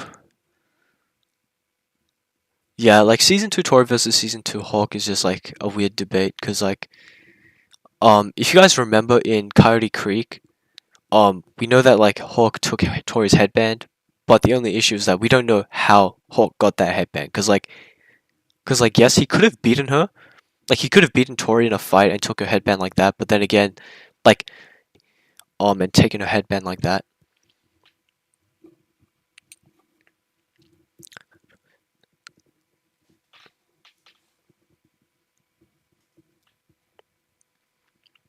Yeah, but like Sam was balanced against like Hulk while she was unbalanced against Tori, so like no Sam.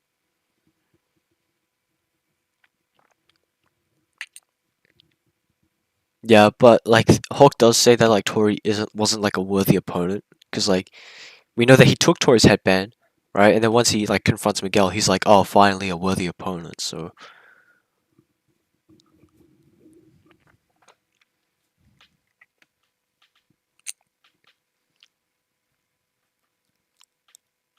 yeah, no, I'm done watching this video, bro. This is terrible. What is actually it's not terrible. I'm not trying to diss the guy. It's a good edit, but my goodness, bro. What is this? Uh, should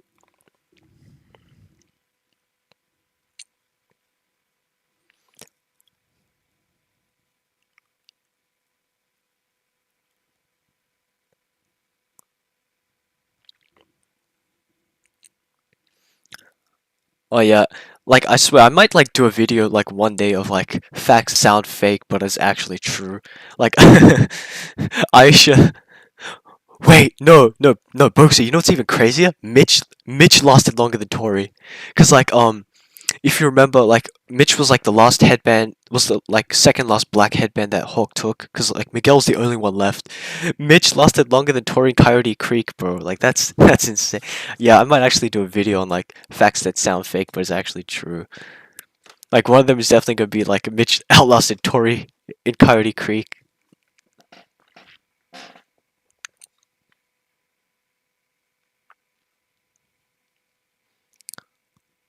Tori body slams Aisha.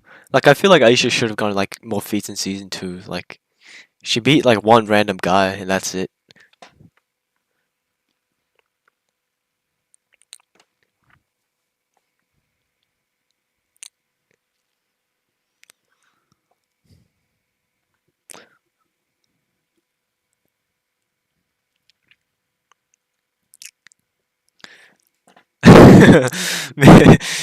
I mean, actually, no. That you can't make that argument because like Mitch literally got slapped up by Tori, like in a sparring match. Um, I think that's when Miguel stood up to Kreese and he was like about like no mercy and stuff. But yeah, Mitch. I mean, it's insanely ratty. Yeah, insanely ratty argument, but you know, it's funny. It's funny how Mitch outlasted Aisha and Tori in Coyote Creek.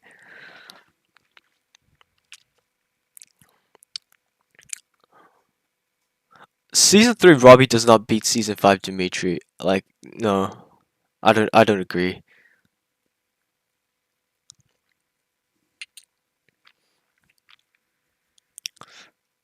Uh Mitch is probably the worst fighter. I mean, he did get dropped by listen, like I do think Mitch is like really trash, but I do think Mitch is really trash, but I don't want to disrespect him to the point where like I would put him below like Bird and Nate because like I remember when I was back when I was still making like troll arguments, like in like one of the early episodes of season 4, there was like a scene where Hawk and Mitch are sparring, right? Hawk and Mitch are sparring, and like Mitch was actually doing pretty well. Mitch was actually scrapping with season 3 Hawk in like a sparring match at the start of season. So I don't know, bro. You could make the argument that like Mitch is like better than Prime Hawk, and Prime Hawk is like season 3 is Prime Hawk, right? right? That means he'll be better than Season 5 Hawk, and Season 5 Hawk is on the same level as Season 5 Miguel, so I don't know, guys. Mitch, like, slam Season 5 Miguel.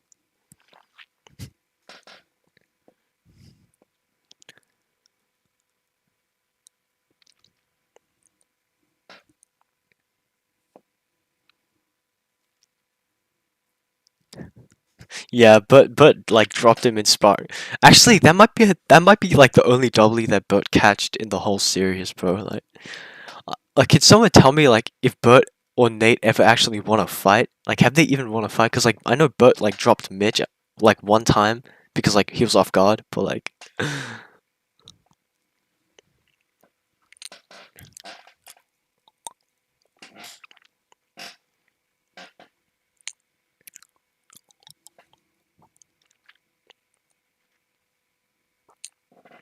Okay, I think Season 5 Mitch definitely beats Season 1 Miguel. I mean, yes, yeah, Kenny does beat Sean, but the thing about Sean is that we have no idea, like, actually, Sean definitely could become really strong if he does training karate, but yeah, like, from what we've seen, like, he lost to Season 3 Robbie, so I don't think he's beating Season 5 Kenny.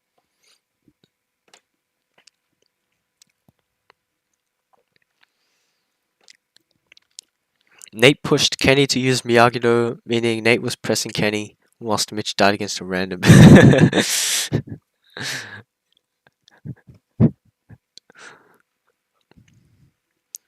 I mean, I don't think like it's a big mystery why people think Sean beats Kenny because like he's I mean bro take a look at okay look take a look at Sean and take a look at Kenny and tell me who like if you met these two people without any knowledge who do you think wins in a fight? Like obviously you're gonna say Sean, so that's probably the only reason, but like of course like Cobra Kai isn't realistic, so like if we yeah, I do think Sean is overrated. Like, I mean, he's literally like just a borderline background character. Like he he appeared for like a few episodes. He did well against like Season 3 Robbie, and because of that, people just like wanked the hell out of him. But like, I feel like that's just because of how built he is. Like, he's like a tank, bro. Like,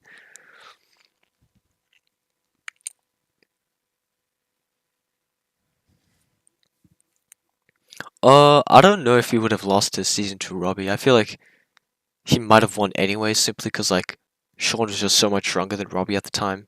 Like every time, like during their first fight, um, when Sean was grabbing Robbie, right? Like yes, this was like Season 2 Robbie at the time. Like when Sean was grabbing Robbie and he was like hitting him, like Robbie was like screaming in pain, bro. He was like, right? And like, I remember with subtitles on, and like the subtitle literally says like Robbie screaming or Robbie groaning. So yeah, like every punch that like Sean threw at Robbie at the time like was like literally just like destroying him. And like Sean was holding back as well because he says, "Oh, this was only a warm up." So yeah, I think Sean would have like beaten. Yeah, I think Sean would have beaten Season 2 Robbie anyway. Yeah, I don't think Base Johnny's. I don't think Base Johnny's that good.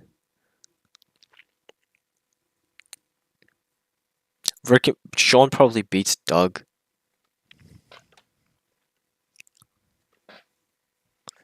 I mean, Evan, bro, you're not the first person who said that. Like I'm saying, like five other people say like Rage Johnny's overrated. I mean, I don't think he's better. I don't think he's below the people you mentioned, but I at the same time I've seen people say that like Rage Johnny is better than like Prime Kreese and like he's like Mr. Miyagi level. Like I've literally seen someone say that like in that instance, right, when Johnny was like Rage Amped, he was like Mr. Miyagi level. Like yeah, he's not, but yeah, I think you're underselling him. I don't think he's worse than Mike Chosen, Terry, or Daniel.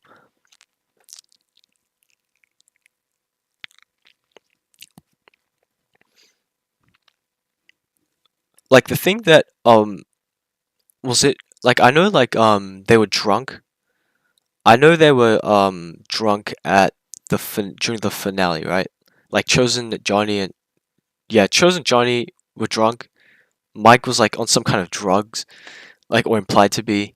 So, but like they do perform better feats while they're drunk than in their base forms. But like I'm thinking like if Chosen and Johnny just like massively improved to the point where like even like if they were drunk, they got so much better to the point like even while drunk, they just like performed better feats than they did like earlier in the season. Like Boxy, I don't know why I don't know like I know that's probably like a troll argument because like you know that like Minjun got up like 2 seconds later, bro. Like, yeah, but yeah, I think like Minjun's definitely like the most underrated of the senseis. Like this guy got like he took like consecutive beatings from like every single character. Like he got beat up by Mike, he got beat up by Johnny, he got beat up by Chosen, and he got up from every single one of those beatings and continued to fight.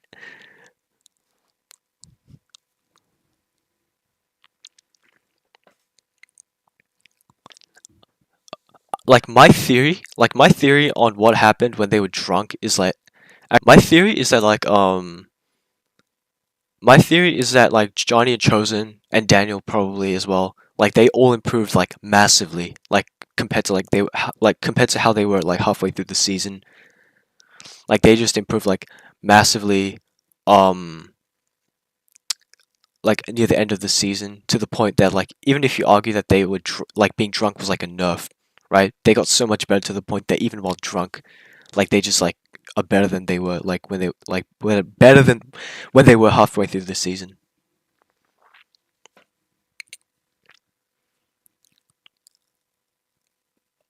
Uh, yeah, Doug beats season 3 Tori actually because yeah, like no, Doug doesn't beat season 4 season 5 Tori, but yeah, Doug beats season 3 Tori because but yeah, like the guy said, like Chris was able to block attacks from season 3 Tori, but like Doug was pressing Chris so badly that like Chris had to like he had to pull out the frying pan, bro. He had to like try and pancake Doug's face, and he just ate it as well. Like the pancake like didn't even like no the pan didn't even do anything. Like Doug just like tanked it. Like he just tanked the pan hit and just continued to beat up Chris.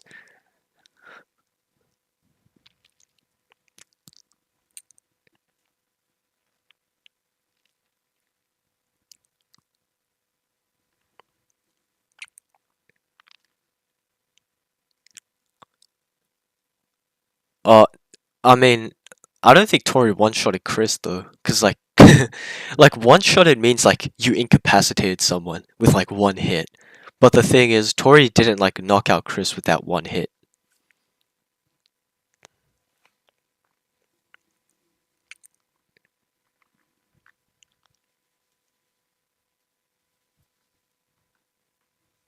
Yeah, he blocked the pan. Like it's like, but that's not even the point, man. Like the point is that like he was pressing Chris so badly he had to use a weapon, and Doug blocked it, and then just continued to like destroy him anyways. So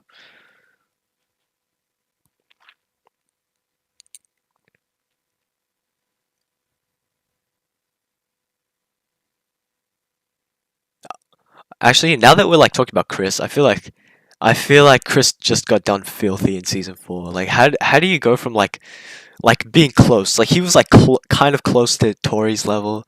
Like you went from like close to Tori's level to getting beaten up by Kyla, bro. Like how does that happen, bro? How do you like downgrade that badly?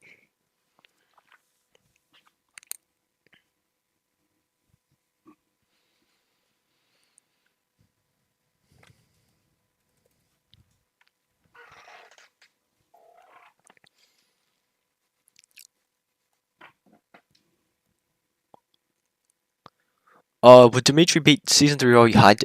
Um, season 3 Robbie doesn't have any AP feats to like compete with season 5 Demetri because yeah, he doesn't have any AP feats to compete with like season 5 Demetri, so that's mostly why. But even then, right, like Demetri was able to scrap even in season 4. Like even season 4 Demetri was able to scrap with season 4 Robbie. So yeah, yeah, so yeah, season 5 Demetri is just stronger than season 4 Demetri, so he would just neg like a much weaker version of Robbie.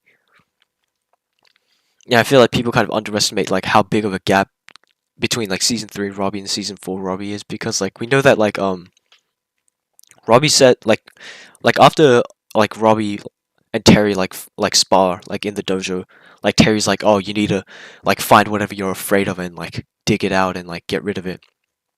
And we know that, and so like Robbie confronts Johnny and says and like just gets all like gets like starts venting. He's like, "Oh, I was afraid to become a loser like you." Like, like so yeah, like I feel like that's probably the reason why Robbie was just so much better in season 4 than like almost everyone else except like Eli at the end of the season. Like, yeah, Demetri versus Kenny is definitely an interesting. Like at first, like I'm not even gonna lie to you. At first, I thought Kenny would just like neg Demetri, but like it's kind of an interesting topic because oh yeah, what do you guys think about like the silver bullet argument had like having to being charged? Like, do you think that affects like any fight Kenny's involved in? Because the argument that the silver bullet charged, right? Because like I've seen that argument before.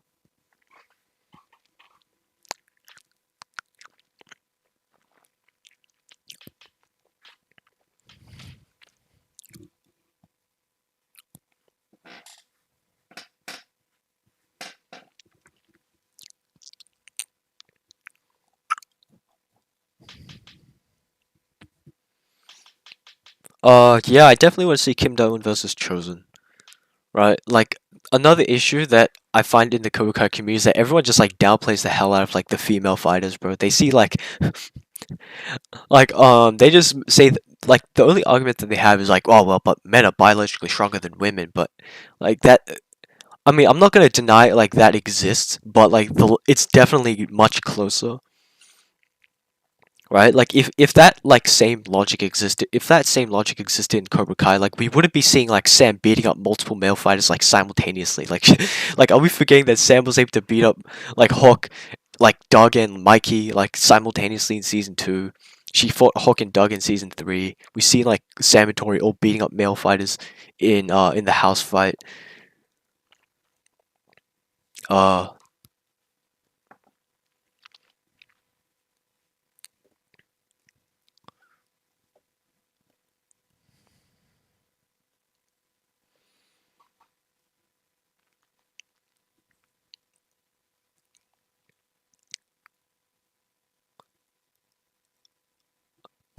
it depends, right? Like if you argue that Kim Da-eun scales above all of the new Cobra Kai senseis, then yes, like she would beat base Chosen. Um, but yeah, like when it comes to like Kim Da-eun scaling, I just give her like the benefit of the doubt. I just say, okay, you know, I'm just gonna give her the benefit of the doubt and just say like she's above the Cobra Kai senseis.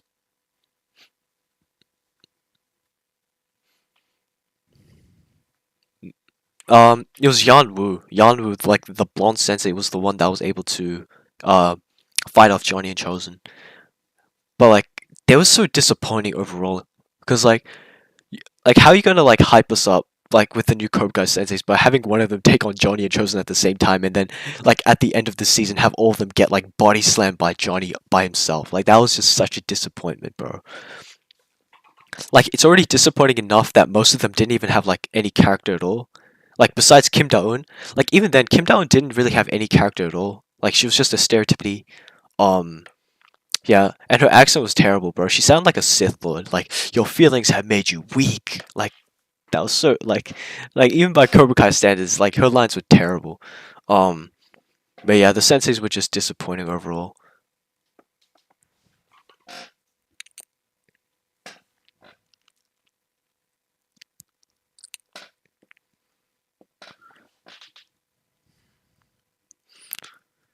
I think yeah, I feel like Kim should have like gotten like Kim should have like have been given the chance to like fight some male fighters, bro. Like they because like the only female fighters like at the moment is literally just the teen fighters like from Australia, so that's probably why. But like she tries to like I don't know if it was intentional because like I know because she's from like her character's from Korea, but the actress is Australian, so like she probably like tried to attempt like an Asian accent, but it just like didn't sound good. Yeah, it sounded like a hybrid between like a failed Asian accent attempt and like an Australian accent. Like I can definitely hear it. Um, like 2010 Karate Kid kids have like no feats, bro. Like what, like what have they done, bro? Like like I can admit that the choreography looks more impressive. Like in certain cases, I think the choreography in the 2010 movie looks more impressive, but again, like these are 12-year-old kids, bro. Like these are 12-year-old kids who have no feats. I mean, so I don't really. I think she like symbolically, narratively, I think she should fight Chosen because like they're kind of similar. Like Chosen is carrying like Chosen is like carrying like the legacy of like Miyagi-Do. Kim is carrying the legacy of Cobra Kai. So like thematically, I think that fight makes sense.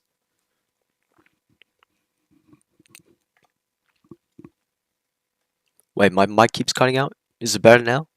Is it better now, or is it?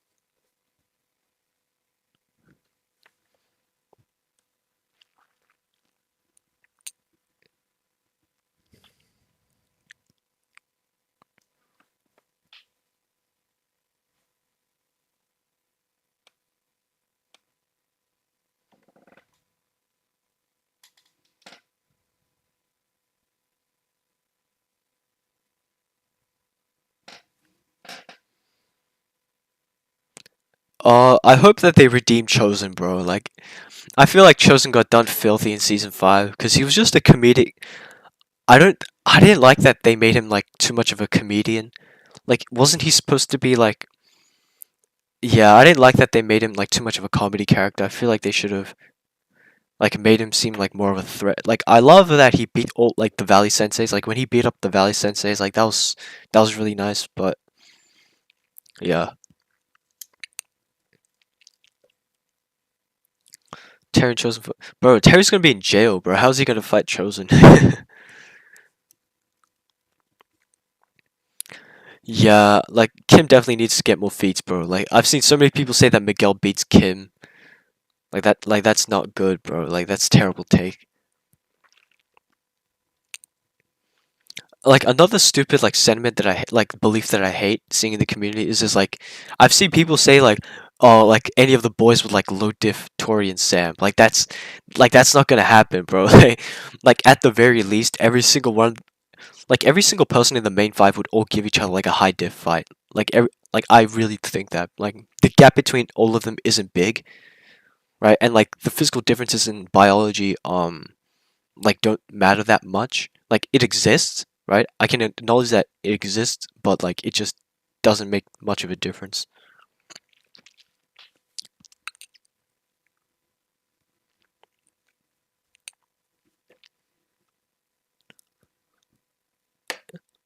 I'm not even gonna lie to you. I hope they don't bring Terry back, um, cause if they bring Terry back, he's just gonna be like Kreese, like after he returned, he's just gonna be like it's just gonna be a rotate. Actually, if they bring back actually the only way I will like be fine with Terry returning is if him, Kreese, and Kim Da-eun somehow all team up at once. Like I know that's not gonna happen because like Kreese wants to get revenge on Terry.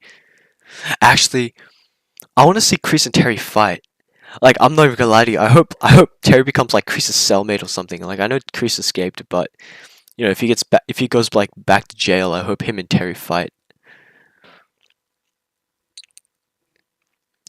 Season 5 Daniel would slam Kim Da-eun. Like like there's no way Kim is beating like Daniel at his best. There's no way.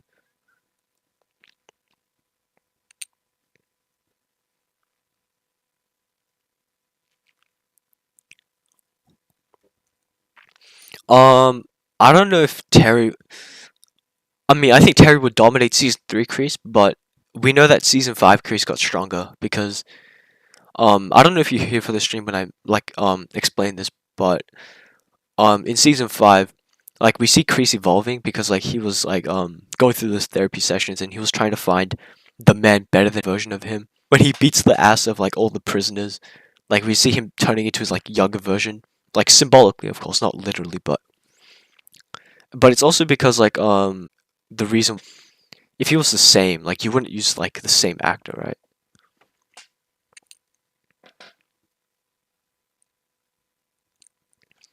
Oh, bro, I forgot how good, bro.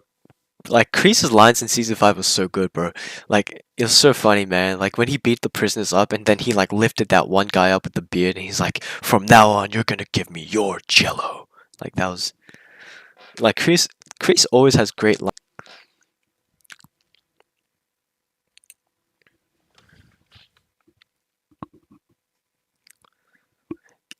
I don't know why my mic is like suddenly cutting off, apparently. Um,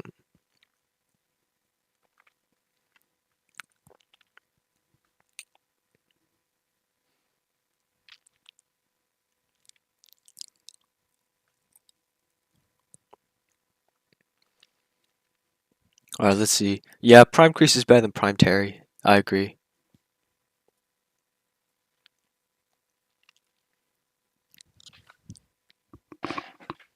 Wait, is it my mic or is it my stream?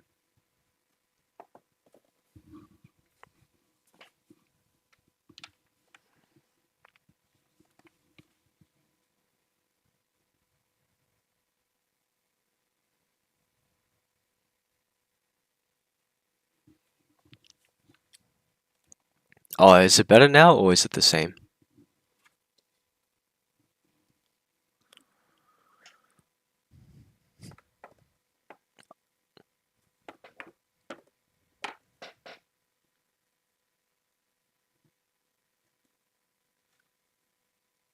Oh, it's just the mic.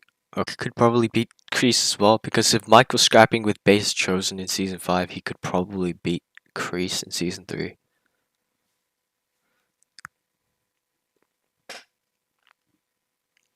The only thing I'm having like trouble deciding is like who was better in season 3 between Daniel and Johnny.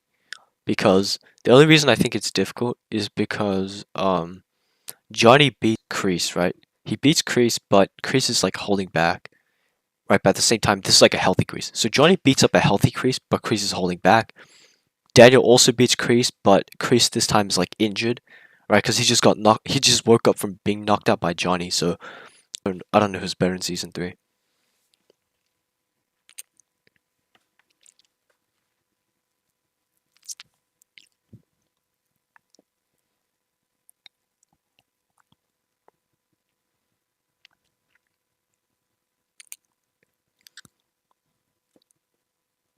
Uh, I'd say Robbie beats Demetri like maybe mid diff.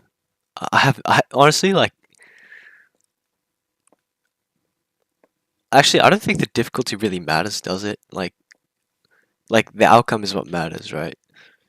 Um, but yeah, I don't know what the difficulty would be. I'm not good at that, right? I'm just focused on like who wins the battle rather than like the difficulty at which they win. I think that's just like impossible to quantify.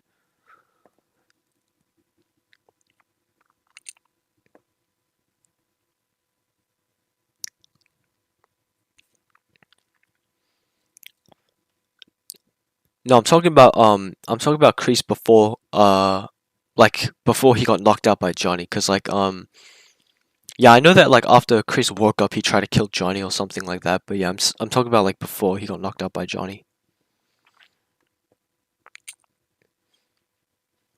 Do I think Five Hulk is under? Yeah, I feel like season 5 Hulk is definitely underrated. People like speak as if he's like worse than season 3 Hulk or season 4 Hulk, but like season 5 Hulk is prime Hulk, right? Like season 5 Hulk is prime Hulk. And speaking of which, I feel like most people in the community don't know what the word prime means. Like I'm convinced. I'm convinced most people in the Cobra Kai community don't know what the word prime means.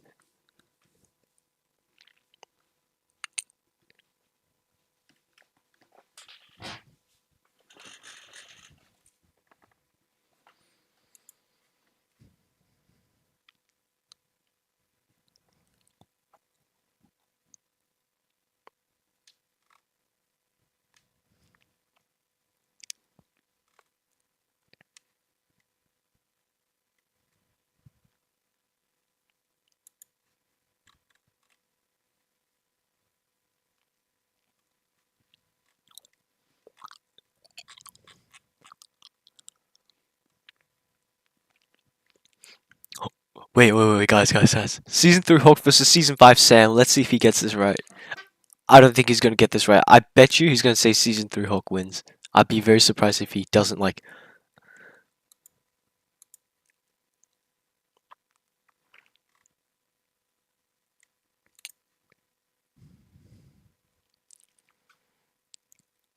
L. No, starting off the bat with an L, bro. He says strength goes to. He says strength goes to Hawk. That's crazy. Wait. What did he say? Agility, IQ doesn't matter. Doesn't matter. L. That's an L. L. Anything that goes to Hawk is an L, bro. No.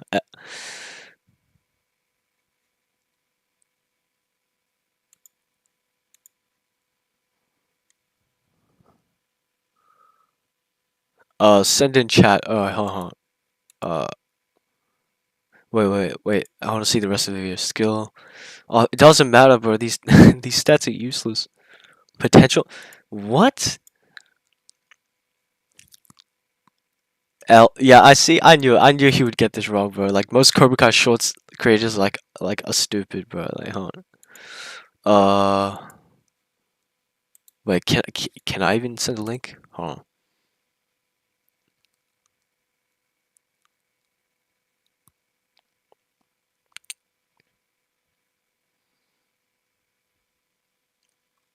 You guys can see the link, right? Yeah, but what does potential even mean, bro? How does that determine who wins a debate, man? Like, that's so stupid.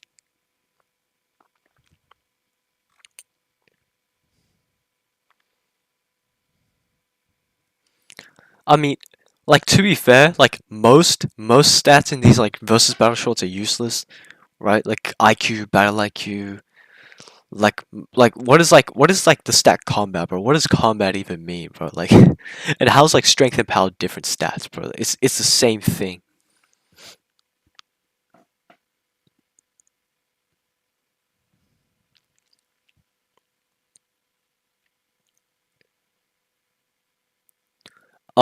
Season 5, Kylo would beat, like, every, every fighter in Season 3 except yeah, Kylo would beat all of the teen fighters in season 3. Like forget season 1, bro. Like he can slam everyone in season 3. Alright,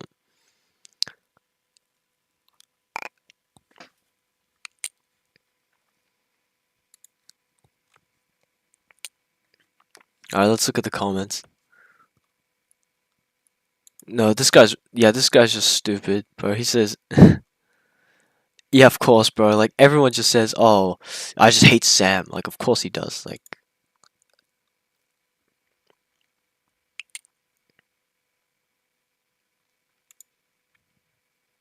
bro, who is this guy, bro? Like I hate this argument, bro. In the fights, he wasn't even trying, bro. He wasn't even trying. He literally swung first. Right? Like, would you swing first on someone you're not trying against? Like, that's so stupid. That's such a terrible argument. Oh, if he wanted to, he would kill her, bro. Like, these guys are just weird, bro. Like, I feel like there are, like, some fans who are low-key just kind of, like, they just, like, hate female fighters for some reason. Like,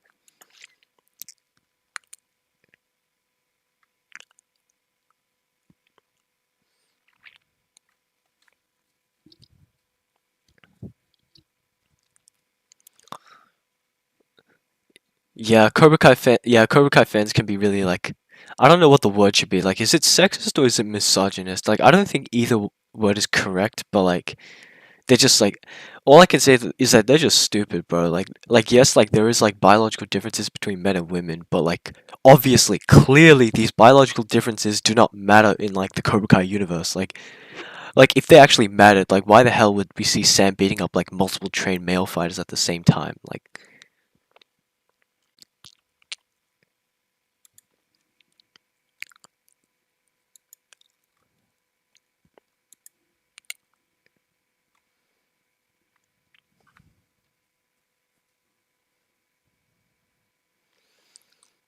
wait, I don't know if Evan is still here. Evan, are you still here? Based comment, bro. I'm liking this one.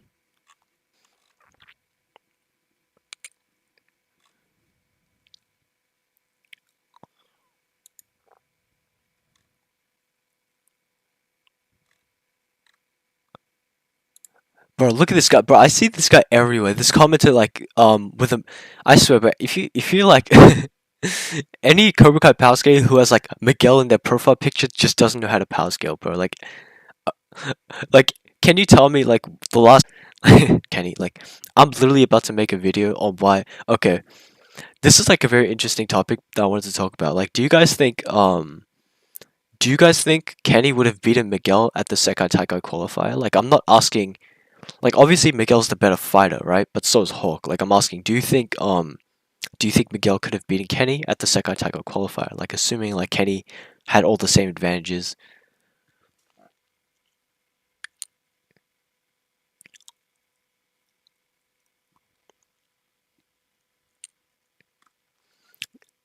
Yeah, most people are.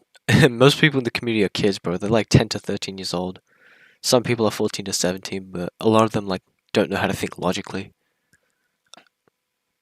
Because kids are stupid, bro. Kids are stupid. They have underdeveloped brains.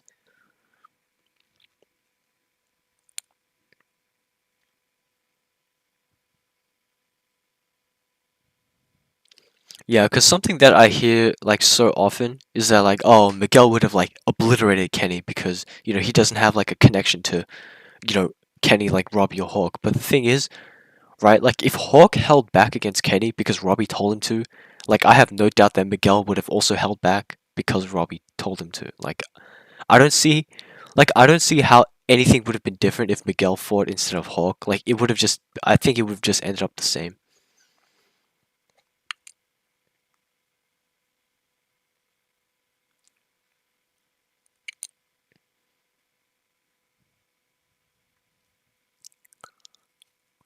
Season 5 Hawk was only using Miyagi-Do when he was fighting Kylo, so that's not, yeah, that's not true.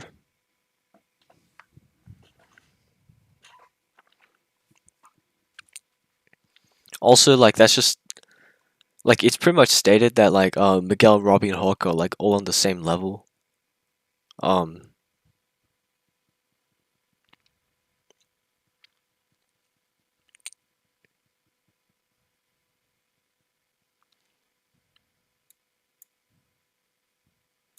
no, like no, cause like the reason why was it the reason Robbie told like Hawk to hold back wasn't because like Hawk had like something about like wanted to get revenge on Kenny or anything. It's because like what was it? Yeah, it's because like Robbie was like, "Oh, you remember what it's like being in Cobra Kai? Like this isn't him. Like this isn't who he really is." Like he was giving like that kind of talk, right? And that's why he told Robbie to hold back. So like I don't see how anything would have been different with Miguel. Like not to mention like I think Robbie and Miguel probably have a closer relationship with each other than Robbie and Hawk. Not to mention like yes, like Hawk like did have like previous beef with Kenny, so he had even more incentive to like ignore Robbie and just go all out on Kenny to begin with. But he didn't, right? He respected Robbie's wishes and held back.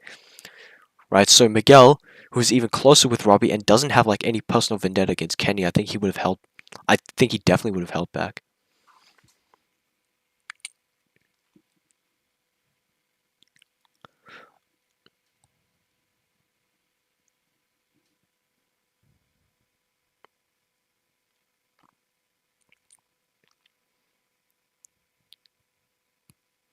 Yeah, like yeah, Hawk did say like, oh, I'll shut him up for you. Like he was being cocky, right? But like obviously, like I don't think Hawk had any like actual beef with Kenny. Like he just didn't take him that seriously, right? But like Robbie did tell, like, but the reason, right? Like the important thing is like the reason why Robbie told him to hold back is that, he didn't think like Kenny was being himself.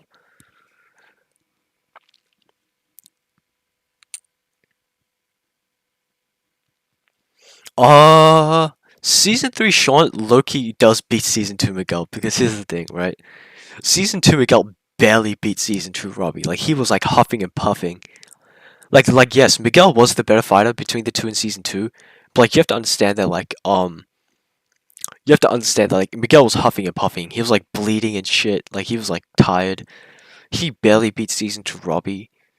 And Season 3 Hawk like washed like Season 2 Robbie. Okay, like I know like he had his goons with him. Right, I know he had his goons with him, but like you have to take into account a couple things, right? The strength difference, which is that Season 2 Robbie was clearly stronger than Season 2 Miguel. I mean, we see him like throwing Miguel like into lockers like multiple times. We see him like slamming Miguel against like a pillar. Like it was pretty clear that Season 2 Robbie was stronger than Season 2 Miguel. Like physical strength, right? Miguel's the better fighter, but Robbie was clearly the physically stronger fighter. And Season 3 Sean was just like levels above season 2 Robbie in terms of strength. Like he was making Robbie scream with every punch. So yeah, so I think that alone is probably gonna like help him beat season 2 Miguel.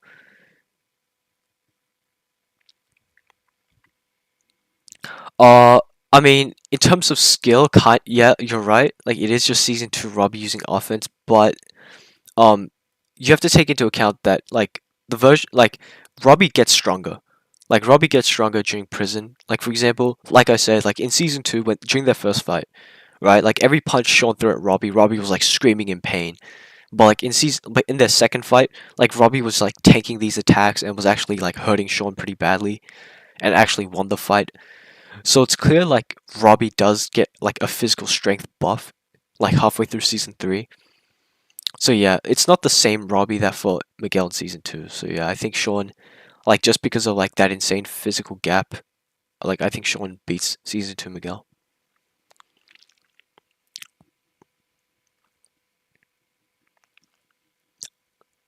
Drape, listen, dude. Like I haven't, I haven't seen the 2010 Karate Kid movie since like I was a kid, bro. Like it was like I watched that such a long time ago. I don't remember. Probably doesn't beat any of the Cobra Kai kids. Like I don't remember seeing them do anything impressive, like in terms of strength. They're 12-year-old kids, bro. Like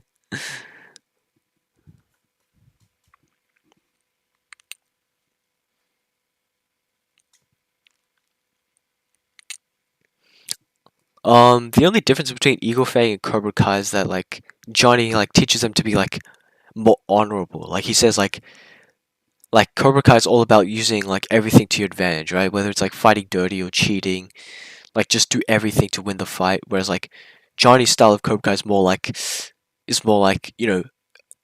like the style, like the fighting style is like the same, like just without the dirty tactics.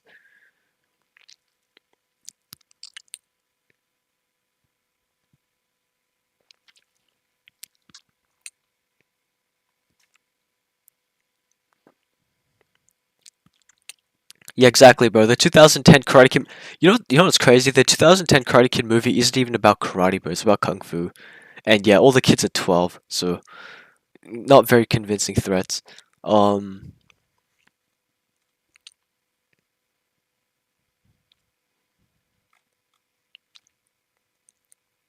Honestly, if I'm being completely honest, like from what I remember about the 2010 Karate Kid movie, it wasn't that bad. Like I don't think it was that bad.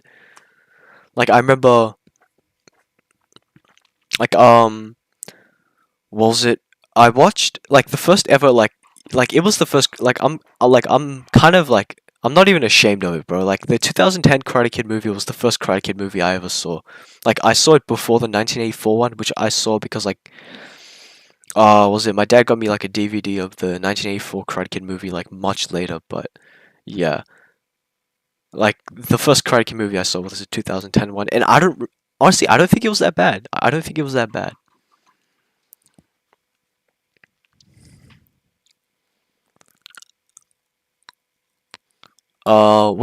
What do you guys want me to react to next? Like, is there anything you want me to guys want me to react to?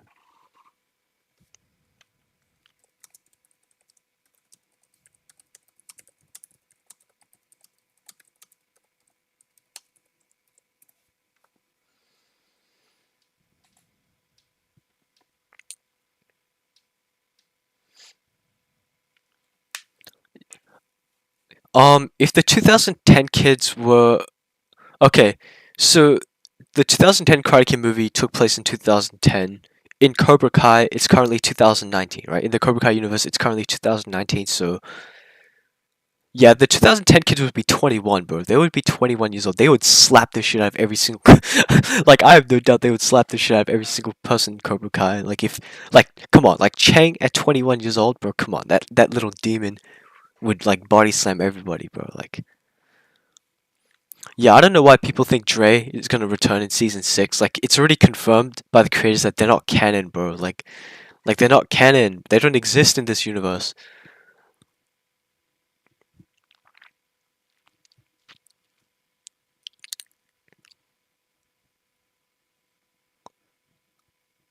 Um, what was it?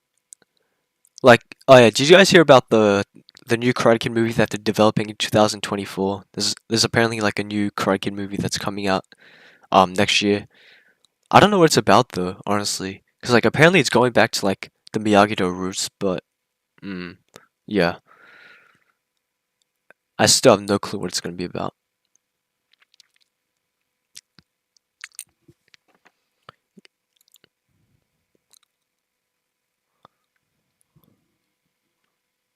I don't know why you can't send links, bro. I have no idea what's up with that. I might have to check that out after the stream is over.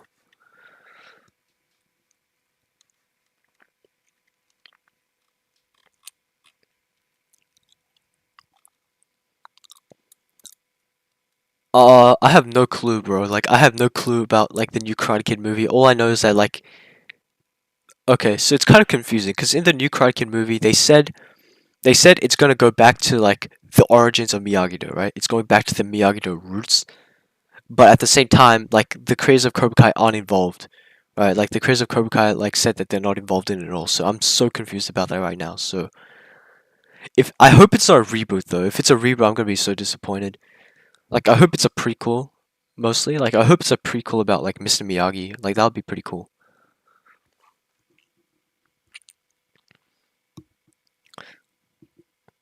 I heard it's about Kung Fu with a young Chinese sensei teaching an old man. What the hell? How's that going back to the origins of Miyagi? Oh, wait, hold on. I need to search this up, bro. It's the Karate Kid movie.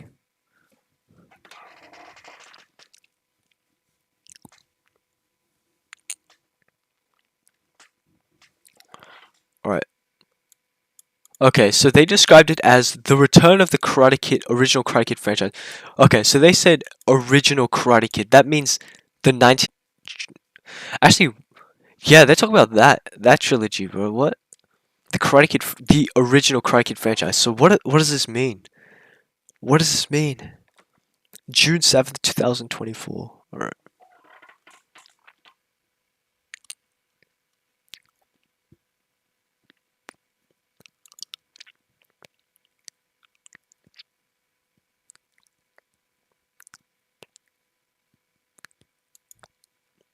Okay, this better not be true, bro. What the hell? No, that better not be true. Is Julie pissed Tori's mom? Definitely not.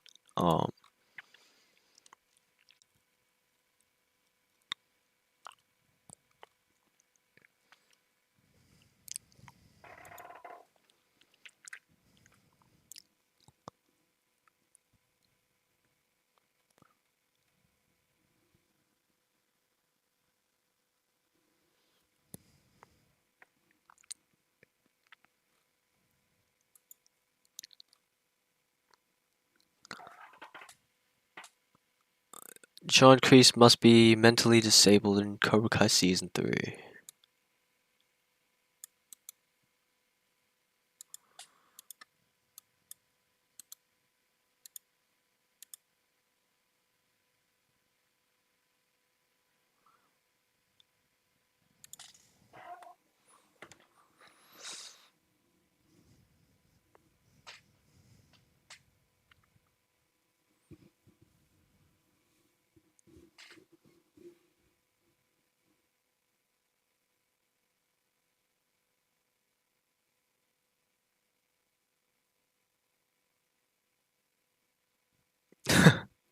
What is it? Bro, look at his butt chin, bro. Look at his chin.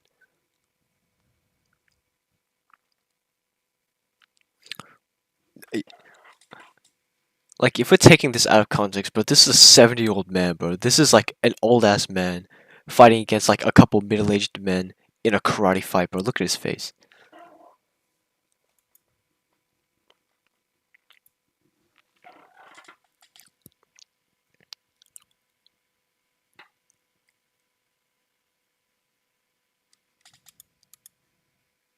Person tries to get away, not even bear to explain how much stupidity Kreese has. In Season 3, first off, Kreese is one of the most dramatic characters out of the entire franchise, making him look mentally disabled, and cringy as heck. Secondly, the things Kreese says in Season 3, are enough to give me stage 4 ear cancer. Like in this scene that is being played right now, after Kreese attempts to kill both Daniel and Johnny Lawrence in public, he says this. It's a free country.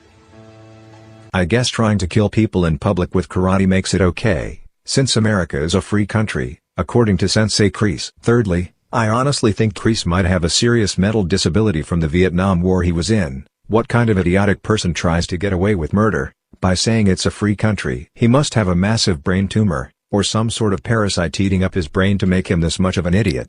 And this Bro, that's such a violation, man. Like, that was unnecessary. That was unnecessary. Nah, Kreese, I mean, isn't it pretty much confirmed that, like, Kreese has some kind of, like, PTSD from, like, the Vietnam War? Like, I'm pretty sure he does. No, but, like, yeah, but Kreese is such a cartoon villain that it's actually so funny and entertaining, right? Because, like, also, Kreese, like, Kreese is unironically racist, bro. Like, he said, like, he kept calling Mr. Miyagi, like, a slope, and then, like, in season 2, I think, like, he said something to, like, the Hispanic, like, store owner when he was buying the beer, and he's like, "It's called America, big boy, love it or leave it." Like,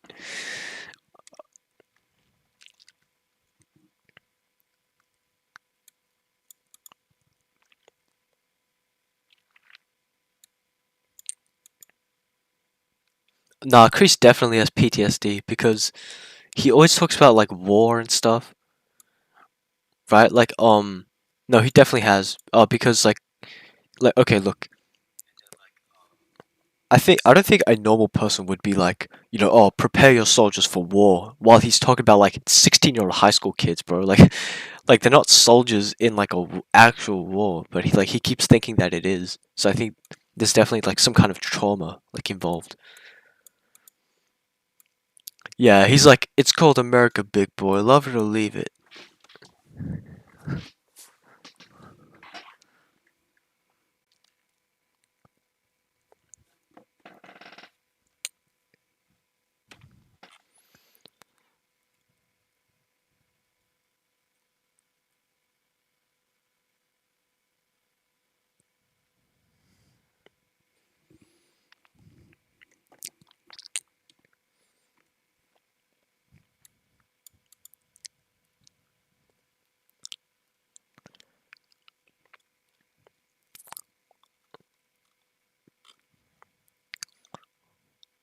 I think the whole, oh, like, it's an opinion kind of thing is just kind of, I mean, yes, like, if you make a claim, that's an opinion, but, like, you're also, like, but if you're, like, asserting a claim, which you're trying to prove, then you should probably, like, support it with evidence, right? Because, like, the thing about, like, a lot, like, oh yeah, this character wins because of, like, these stats, but they don't provide any explanation for it, right? Like, it doesn't go into detail or any depth. Like, they're just making claims. Like, they're just making claims without any kind of, like, evidence backing it up.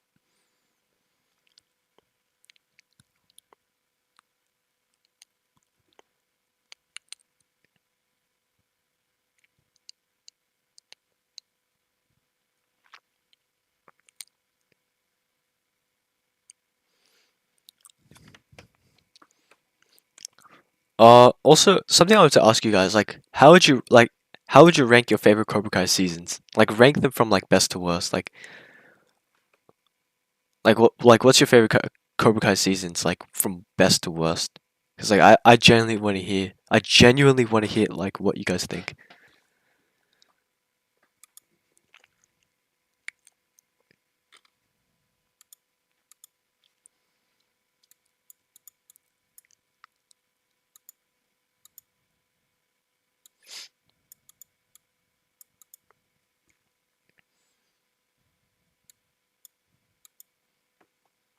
Uh,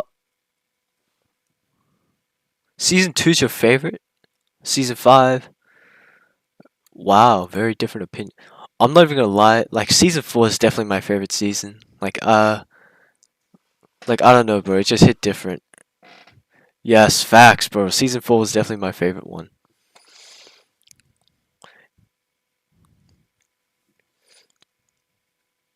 I think, uh,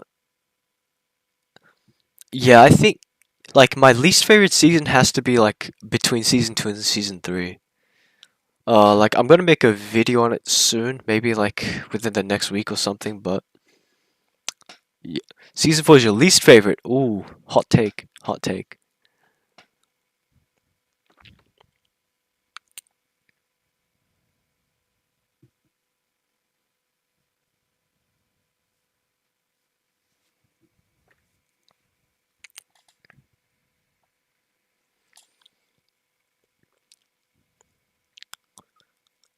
Three for me was like one of the worst seasons because I feel like they were just being carried. Like, okay, so I feel like Cobra Kai works best when there's like a chemistry like involved, right? So like all the characters like need to have chemistry with each other. They all need like these interactions, but and like in season one and season two, like the two main characters, right?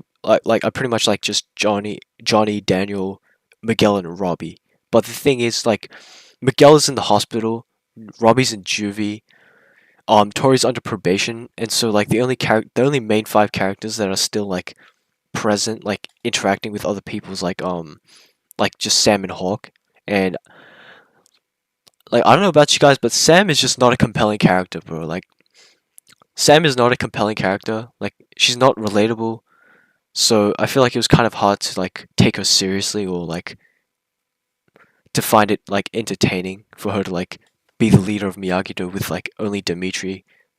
Um and Hawk basically had no one to interact with.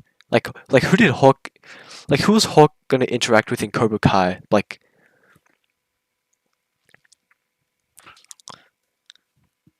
season five was my favorite up until Hawk lost to Kenny, which made it the worst. Re- um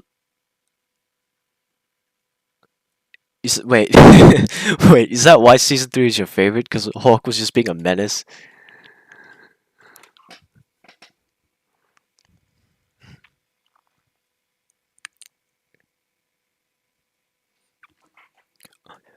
At first, like, yeah, I kind of agree, because, like, at first, season 4 did feel like a soap opera. I was definitely like, okay, I'm not feeling it, but then after rewatching Cobra Kai season 4, I was definitely like, yes, this is.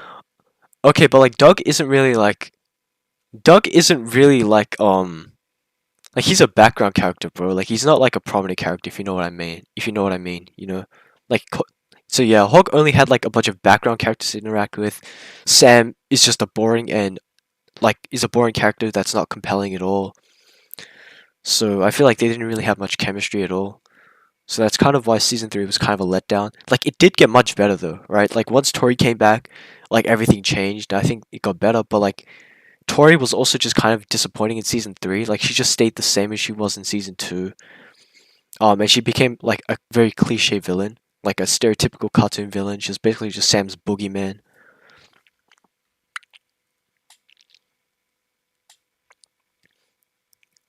Yeah, season four was Hawk's best arc, like in my opinion.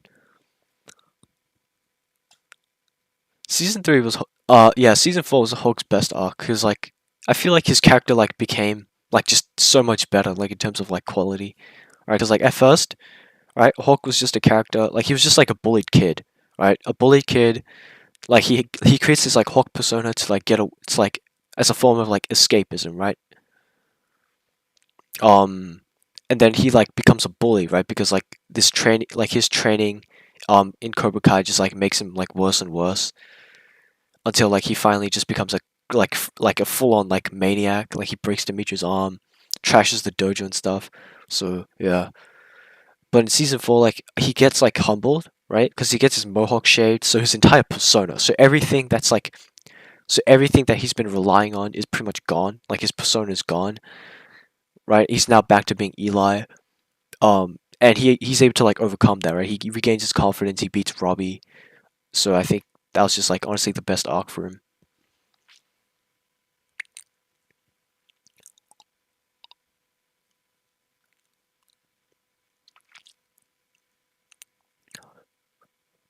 Which Sam was the most? I'm not even gonna lie to you. Like, the most annoying version of Sam.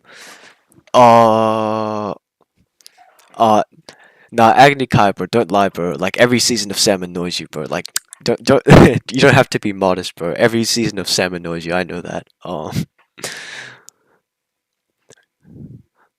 Yeah, I agree. Season two was probably Sam's worst season, in my opinion, because like she was just being like, how do I say this? Like, she wasn't willing to like listen to Miguel at all, bro. This guy was like genuinely like saying sorry. Right? She didn't even like hear him out. Like, it's one thing to like hear what he has to say and then reject him, but um, like she didn't even give him a chance, bro. Like, she just like wanted to get like I don't know why she was just like so petty like that. Like, yeah, I mean, yeah, I guess like he hit her and stuff, but like he already like apologized. Um, and like if she listened, maybe he would have like tried to make amends. But like the thing is, like the whole Sam Robbie like the whole like Sam Robbie relationship was just like disgusting, bro. Like I hated that relationship. Yeah, she started that. Yeah, she was kind of yeah she was indirectly responsible for the school fight starting.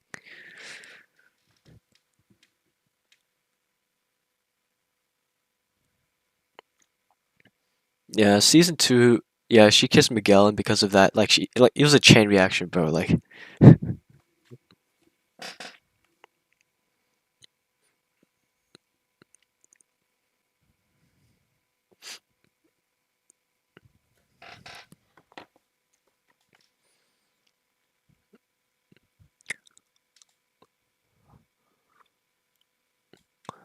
Like I kind of understand like why Sam like acted the way she did, because like think about it, right, if you're dating a guy, right, and he like smacks the shit out of you, like you're obviously not going to be like in a mood to forgive him, but like yeah, the whole like Robbie and Sam relationship was just pathetic, bro. Like I feel like she should have at least like heard Miguel out a little bit, like here. And like no, Robbie pissed me off in season two as well. Like he literally like when he lied about like Miguel returning the Medal of Honor, bro. Like I was like, come on, man. Like come on. Like that just yeah, that annoyed me a little bit.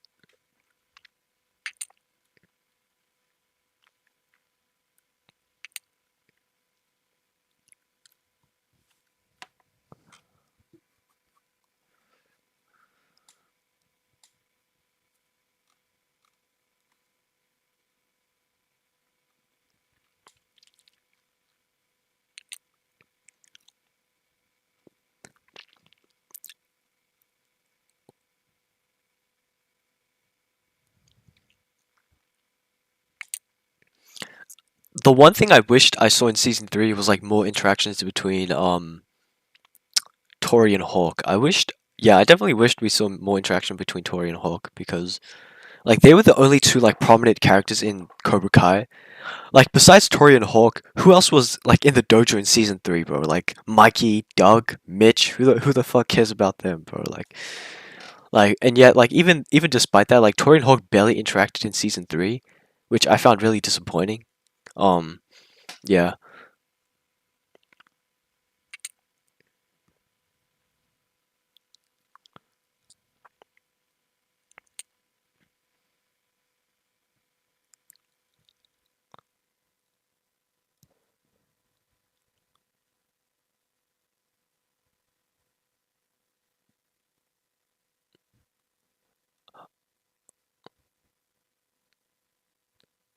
Um, yeah, Sam was definitely salty about like what Miguel did in season one. Um,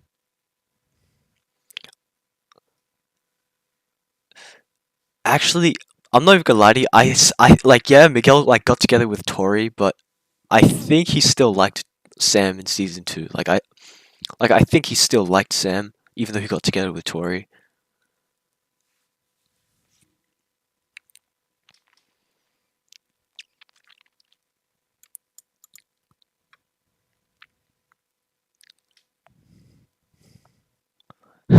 Can you imagine if Tori and Hawk got together, bro? That would have been such a.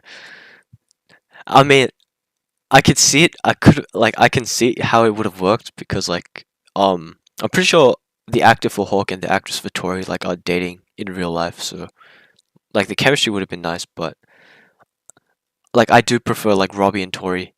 Facts, bro. Exactly, they're the best couple, man.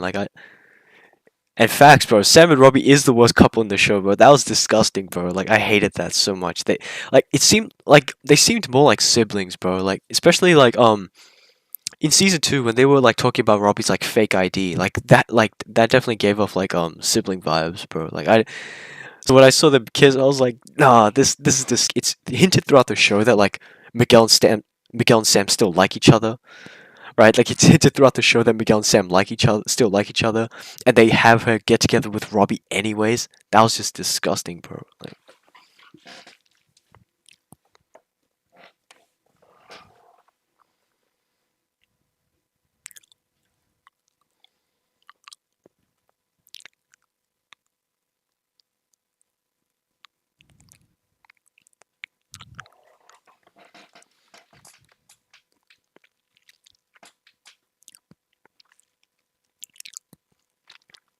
Yeah, exactly. That's what. Bro, you're such a hater, bro. Like, Robbie and Tori's relationship is boring now that it doesn't annoy Sam. That's no, you're such a hater, bro. Um, yeah, but Hulk, yeah, like I said, like it would, like I could see how it would, how it would have happened, but yeah, but like you said, like Hulk wouldn't like hook up with like Miguel's like ex-girlfriend, bro. Like that's just, yeah.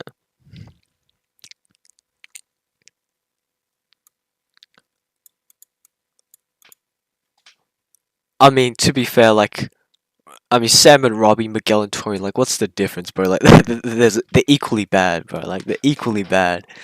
The only reason I think Sam and Robbie were as a couple were worse is because I feel like they seemed more like siblings. They had more like moments like that rather than Miguel and Tori, who barely had any interaction. Like Miguel, like this is like the best way I can describe it. Miguel and Tori just seemed like wrong for each other because like they're different, right? Like you said, they're polar opposites.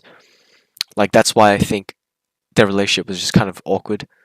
But Robbie and Sam, which is like terrible because they like they acted like siblings, bro. That's disgusting. Oh yeah, I am Australian. I am Australian. Oh, you're Australian as well? Like, wait, which state are you in? Oh, I'm in New South Wales.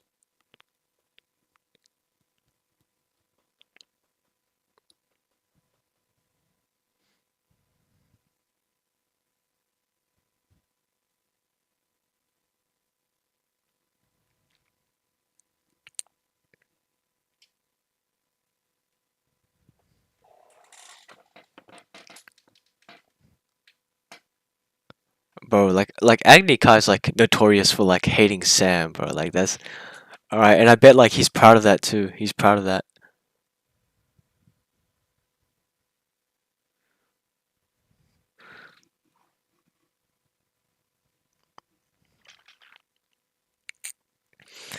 I mean, I think regardless, I think regardless of who Sam was, like who Miguel would have been with, I think Sam would have been upset. Well, maybe not upset, but like if it was anyone other than Tori, like she would definitely be less upset. But because like it was Tori specifically, like Sam definitely like got upset because of that. She was literally like to Miguel, "How could you be with a girl like her?" Like, yeah, but season. Oh, yeah, that's another point. Like why season two Sam really annoyed me is because of how she treated Tori. Like I get that Tori was like a bit unhinged, but like let's not forget like Sam was the one who like accused her of stealing. I mean, it's one thing to accuse her of stealing, but she literally tried to grab her purse.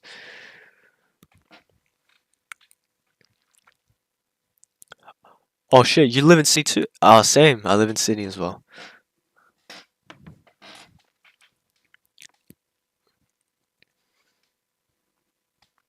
Uh, Sam and Robbie was the worst thing. Yeah, exact facts, bro. Sam and Robbie was disgusting, bro. Like I never wanted to see that ever again, bro. I was like, no, no, you can't do this.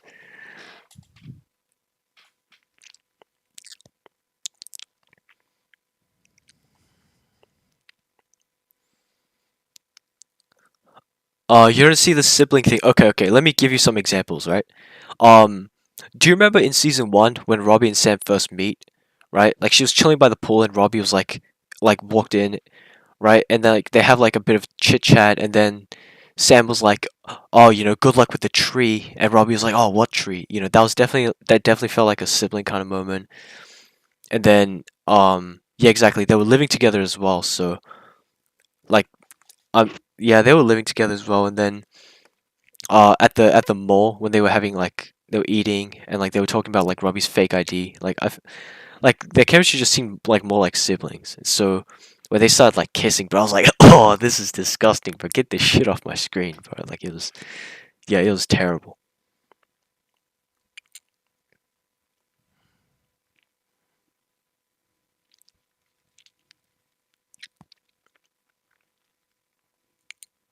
Season four, okay, season four Sam was on Demon Time. Season four Sam was on Demon Time, bro. She literally no, like I'm not gonna lie, bro. I can see why people hated season 4 Sam, but no, bro. I love the chaotic energy, bro. Bro, I rocked with it, bro. Like Sam was on Demon Time, bro. I liked it, bro. I liked it. Um, especially like when Tori was like trying to make like obviously like it's kind of fucked up because like Tori was just trying to make some money because like of a family situation, right? But still, come on, like Sam was just incredibly petty. Like when Miguel walked into the party and like Sam just like kissed her in front of him, bro. That was so no, that was so petty.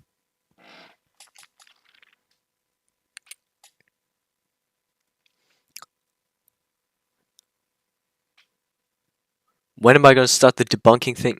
Um, like I did. That's the first thing I did in the stream. Uh, you could go back and watch it. Once the stream ends, like it's gonna be public. So yeah. But yeah, like listen, bro. Like there was some terrible lists, man. Like there were lists where like people put like Devin and Kenny above Mike Bonds. Like, bro, these lists were terrible. Um,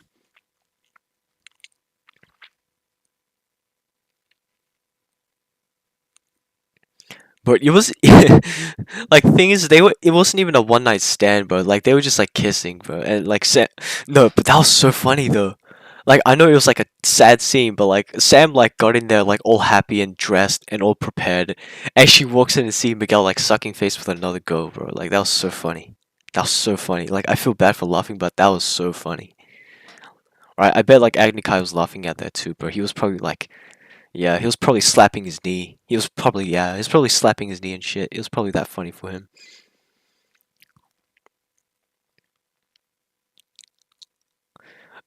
True, Daniel and Amanda were like kind. Well, I wouldn't go far as to say like they were Robbie's adopted parents because we know that like he has a relationship with his because he did have like some kind of relationship with like Johnny and his mom. So I wouldn't say like they were adopted parents, but like they definitely felt like they definitely felt like the aunties and uncles that like let you stay at their house for like a sleepover or something like that. So yeah.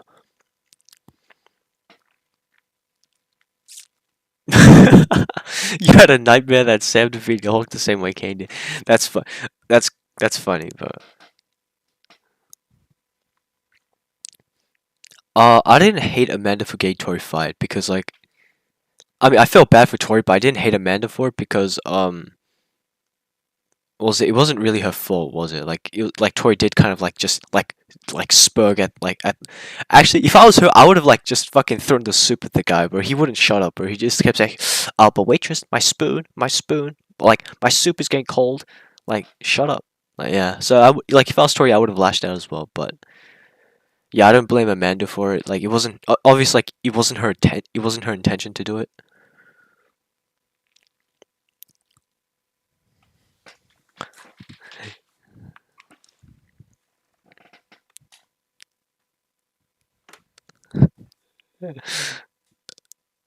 Do a video on season 5, Miguel. Let's see for yeah. I don't know why people think like okay, like this whole like idea that like these characters got nerfed. Like it's so silly, bro. Like it's so dumb.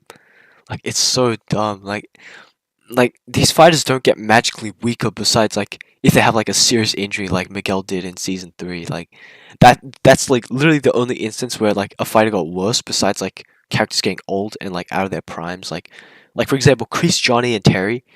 No, actually, not even Johnny, because Johnny does get better, but like Kreese and Terry are both like went like 30 years without doing karate, and that's why they got worse. Whereas like none of the teen fighters should be getting worse, bro. Like it doesn't make any sense logically because they keep training.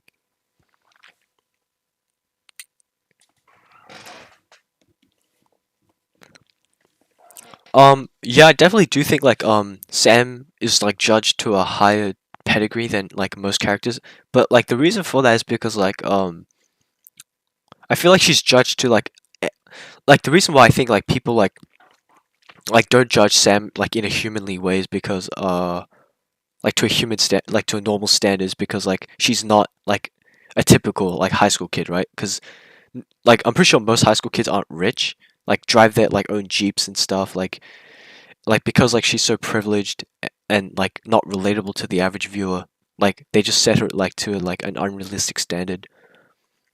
But nothing that Sam has done has really like surprised me. It was like completely out of the blue. Like her relationship with Robbie was disgusting. Like, and she's done some terrible things to Tori. But besides that, I don't think anything she's done is like so horrific. You know, like it's just normal teenager stuff.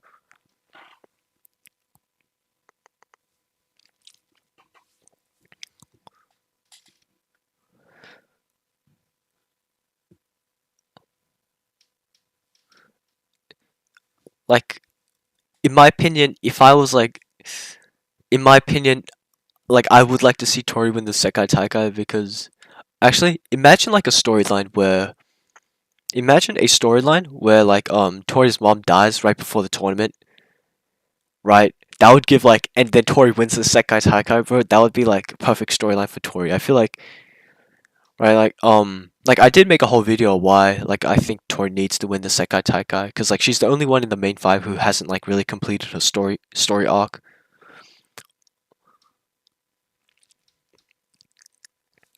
No, her mom isn't Julie Pierce, bro. Like this, no, this like I don't know why this is still a theory. Like her mom's definitely not Julie Pierce. Cause like if her mom was Julie Pierce, like surely Daniel would know that, right? Surely Daniel would know that. Um, yeah.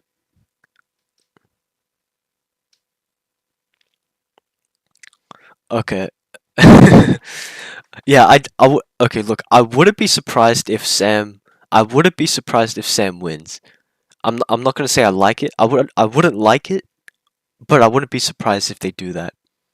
I wouldn't be surprised if Sam wins, but yeah, I definitely would prefer Tori to win instead of Sam.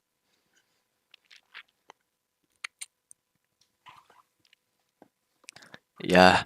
But Agnikai, how does that make you feel, bro? Like how would you feel if Sam wins the Sekai Taikai? How would that make you feel?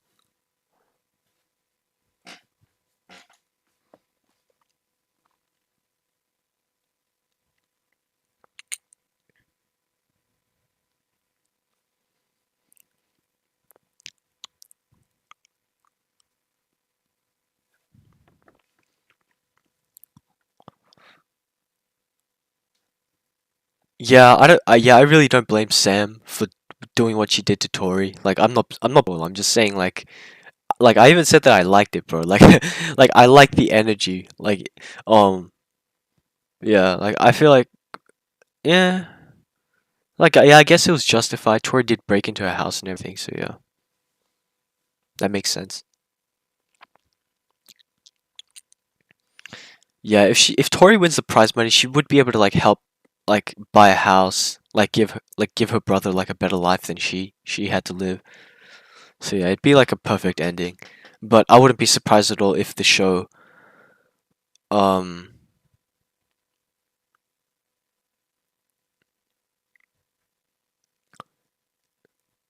de- bro, it's like so late. I keep forgetting what I'm about to say. All right, yeah. If Tori like wins the Sekai Taika, she gets the prize money. She's gonna give her brother like a better life than she had to live. Um, yeah, I just feel like the only argument that Sam has as to why she should win is because like she hasn't won any tournaments yet, right? Like I know technically like Tori cheated in the Old Valley tournament, but Tori still won the tournament officially, right? So I think that's the only argument that Sam has. But yeah, I still think Tori should win because like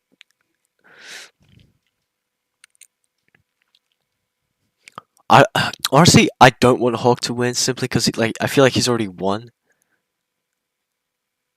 You don't care who wins as long as it's not Robbie. That's crazy. That's crazy. Crazy. Like I don't want anyone other than Robbie to win the male bracket. Like it better. Listen, I wouldn't be surprised if they let Miguel win. Like I definitely know they're not gonna let Hawk win. I would be very surprised if Hawk wins the male bracket of the Sekai Tiger. I'd be very surprised if they do that.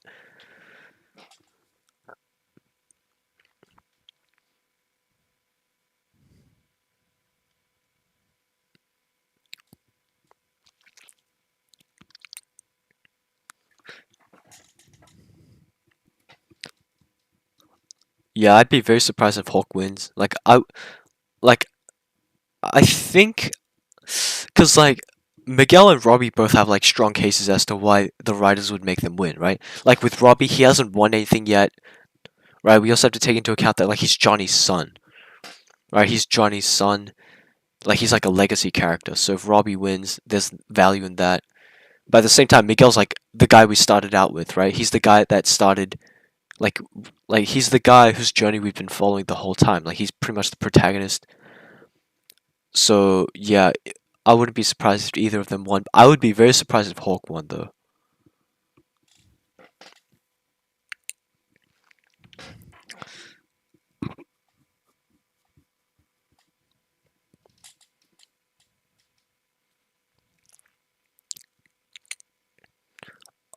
If they revoke Tori's championship and they give it to Sam, then that's just even more reason for Tori to win, right? Because that would mean Sam finally gets like her championship trophy, which would which would like end any argument that Sam would have.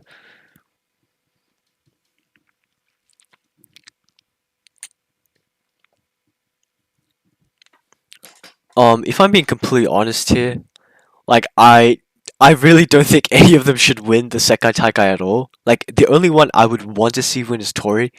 But the thing is, like, you guys have to remember this is like a worldwide karate tournament. Worldwide means like the best like karate fighters like from all around the world, right? And I just don't like. I think it would be ridiculous for any of them to win. So, but if any of them do win, I hope it's Tori. But yeah, I feel obviously like I feel like they're gonna make like the main characters win. So it's probably just gonna be Robbie and Tori. But I don't know. I don't see Hawk winning, to be honest.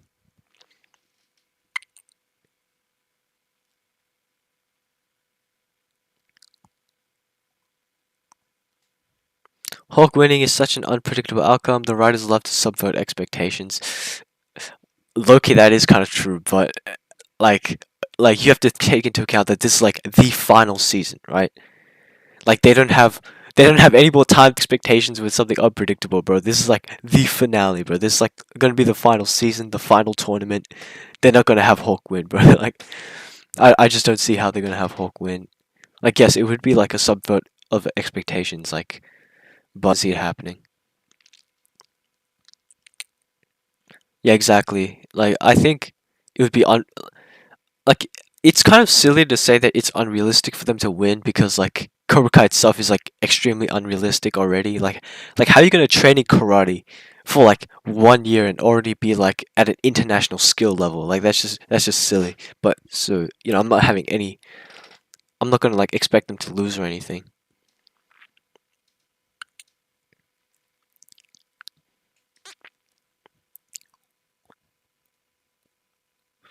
Yeah, the only thing I'm having trouble understanding is what's gonna happen to Cobra Kai in season 6.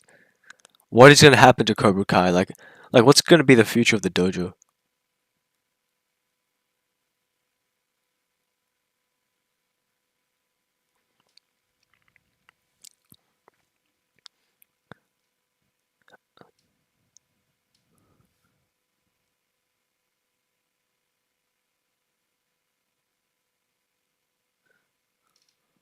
It's not ridiculous for them to win the stars derived from the most renowned martial arts. The Miyagi family who literally invented karate. I mean, the thing is though, like obviously they're not like they were taught from like the generations like past them, right? But you have to understand like Mr. Miyagi and Kim Sun Young are just like massively better. Like it's stated that they're like just massively better than everybody else, and it's not close. But yeah, it's mostly that you know, yeah, it's mostly just like how yeah, I guess it's just not realistic, but like I said already, like realistic just doesn't matter at this point because Cobra Kai is just not a realistic show.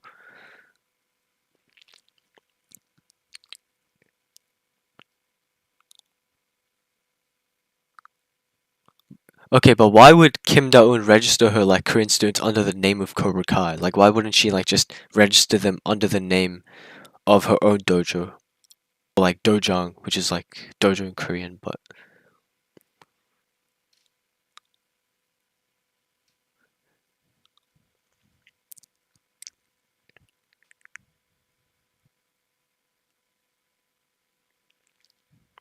I don't think Demetri season 5 Demetri is that underrated if I'm being honest. Like I think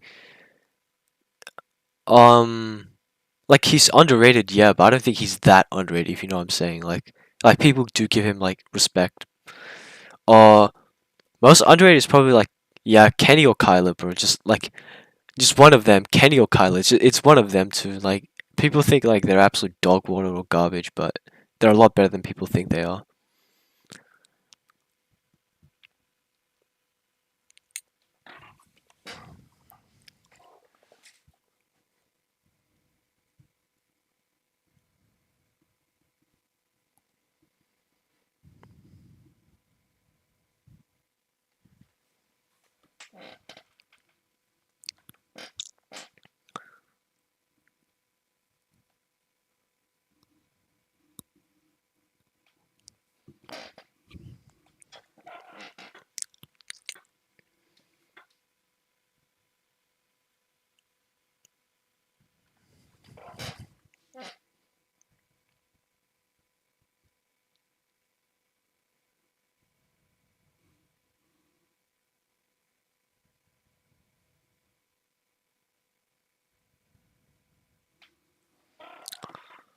Tori needs to win. Sam should not win. Tori's the only one who.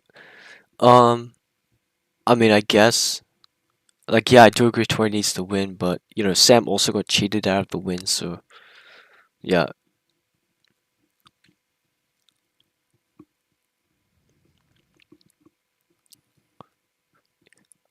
Yeah, that's a terrible argument for why like the Robbie that the Robbie that beat up like Tori was still at the season 3 levels. It's not the same. Like that was like you're comparing like episode. Also, Tori like season 3 Tori is not almost equal to Sam. Like I mentioned this earlier in the stream. Season 3 Tori is not like that has to stop. Um,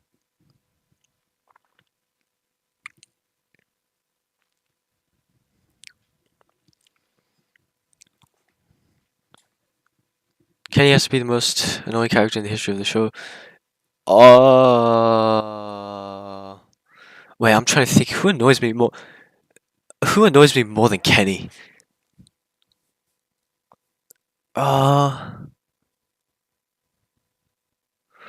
no, I'm trying to think. I actually have to think. Who annoys me more? Um, I actually have to think about this one, bro, because there's a lot of characters that annoyed me. Uh, okay, I'm gonna be honest. Like Daniel kind of annoyed me in season 1. Right, Daniel really annoyed me in season 1, especially with how like he was like ruining businesses with like he kept trying to get like Johnny kicked out of like he kept trying to like destroy the Cobra Kai business. But the thing is like Mr. Miyagi himself said like to Daniel like, you know, like a man without forgiveness in his heart, you know, living is worse than death. But like apparently Daniel didn't learn that lesson. He just kept trying to sabotage Johnny in season 1. So like that was kind of annoying. But at the same time, like if you're in Daniel's position, right? Like if you see the karate dojo that literally like haunted your like teenage years, like you obviously want to take them down. So I don't necessarily blame Daniel for doing what he did, but because like Johnny's the protagonist, right? We're following Johnny's story. Daniel is like the roadblock in his way, and as a result, you know, we tend to like gravitate towards Johnny instead of Daniel. It's kind of like in Breaking Bad. I don't know if you guys have seen Breaking Bad, but it's like the situation with like Walt and Skyler. Like Walt is a fucking drug dealer, bro. He's like selling, he's cooking meth and selling it and ruining people's lives. But because like he's like the protagonist, the guy we're following, like the guy whose journey we're following, Skyler's the roadblock in his way, and as a result, like so many people like hate her, like even though like from her perspective, like she's doing the right thing.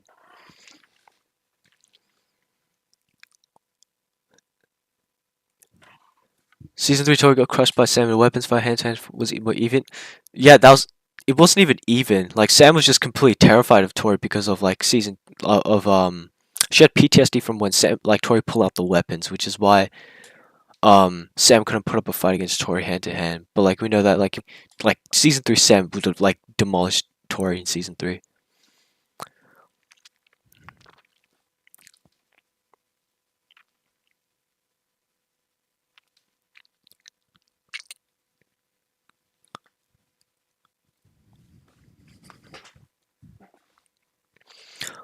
Uh, I'm not even gonna lie. Kim Da-eun didn't really annoy me. Like the only thing about Kim Da-eun that I found annoying was her like not only her terrible accent but also her like dialogue, bro. It was so cringy. Like her cringy dialogue is like, "Oh, your feelings have made you weak. Such a tough facade." Like those were terrible lines, bro. Like I couldn't take it seriously. Um, but yeah, but overall, I found Kim Do-eun's character to be entertaining, but not like compelling in any way. She was just very very mid. Yeah, that's pretty much why I condemn. That's why I condemn like season one Daniel, because like it's one thing to try and take down Cobra Kai, but like he literally ruined other businesses by like jacking up the rent of like the other stores.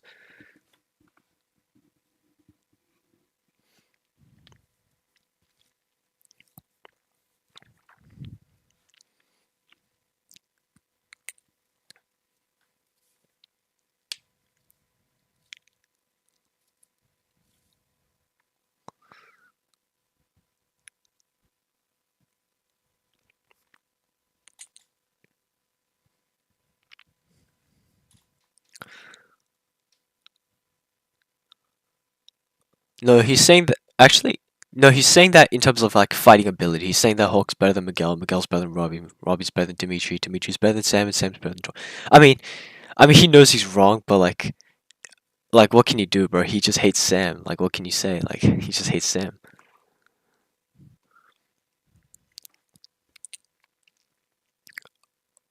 Sam and Tori above Hulk is a very hot take. Like very hot take.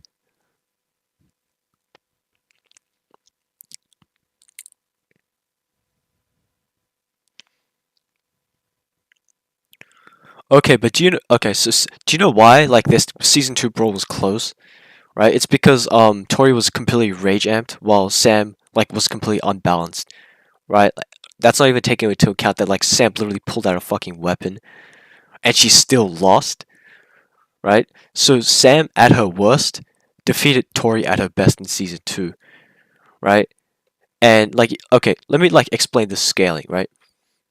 So Tori like so Sam like was able to, obviously like Sam was able to like handle Hawk and Doug in a 2v1, right? Doug alone like is probably better than Tori, right? Because if you look what was it during the house, right? Doug was able to like press like Chris really badly to the point that Chris had to like resort to using a weapon, whereas Chris was able to at least like put up some blocks against Tori, right? And that's not even like the only like scaling that Doug has above Tori, right? You have to take into account that like there was like this background character named Jason, like the Miyagi student in the blue jacket that Tori was struggling with. We see Doug in the background literally body slamming him. So yes, there's like two lines of scaling that prove like Doug alone is better than season three Tori.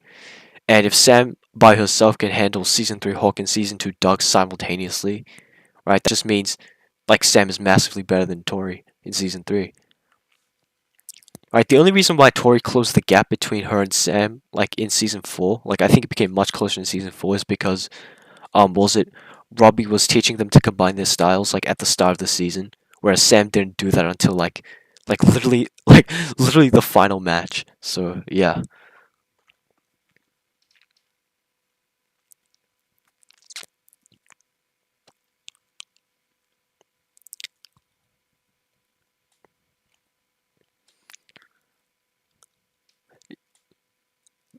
like I feel like season three like did justice to like the background character. Like all of the background characters got so much respect in season three, but you had like there's like a random there's like a random Asian kid that was like scrapping with Hawk. Like I think his name's Steven. Yeah, there's this guy named Steven.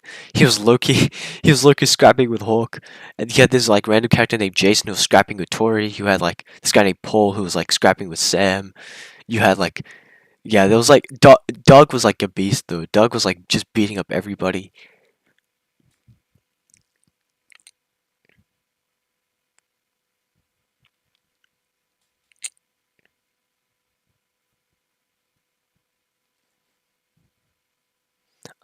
Okay, but like wait, hold on. You literally made the same argument like in a comment section yesterday. Did you not see my reply? Like, hold on. Because, yeah, you definitely made that same argument yesterday.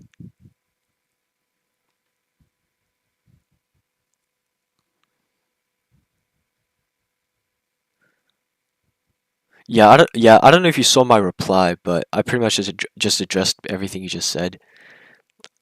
Like this whole, oh, she ambushed them. Like it's not a good argument, bro. Like she attacked two people before she engaged with Hawk.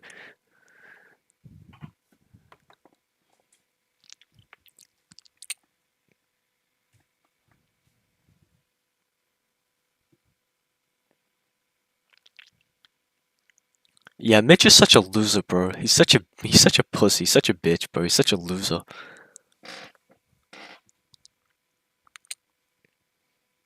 Bro, okay, look, like Mitch joined Cobra Kai, like he betrayed all of his friends, bro. He betrayed all of his friends because he wanted a snack bar, bro. He wanted a snack bar and wanted to stare at girls, bro. Like he has no riz. Like he's such a loser, bro. Like he just wanted snacks. He wanted to like stare at girls, and so he betrayed all of his friends, bro. That's like loser behavior.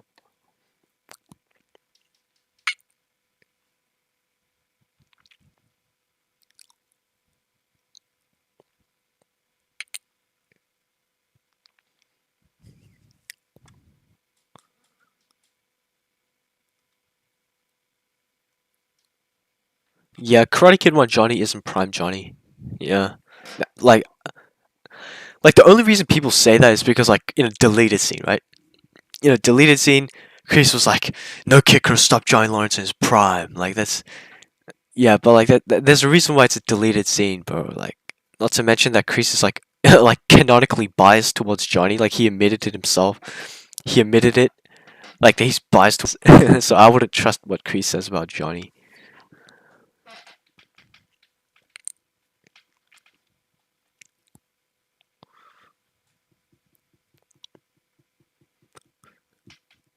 I feel like the Terry Silver that we've seen in Cobra Kai is so different to the Terry Silver we see in Karate Kid 3 because um Terry in Karate Kid 3 is a villain, right? Like a typical cartoon villain. Like and I found it so entertaining, right? Because what was it? He was like smoking cigars in a bathtub, bro. Like he was smoking cigars in a bathtub. He was calling like lawyers and trying to like bribe them. Like he was trying to have like he literally like planned to have like a dinner with like the district attorney to like to like bribe him into like helping him out because he was dumping toxic waste into like countries. Like this guy was just a cartoon villain, but in Cobra Kai he becomes like a lot more calculated, a lot more like sinister, if you want to say.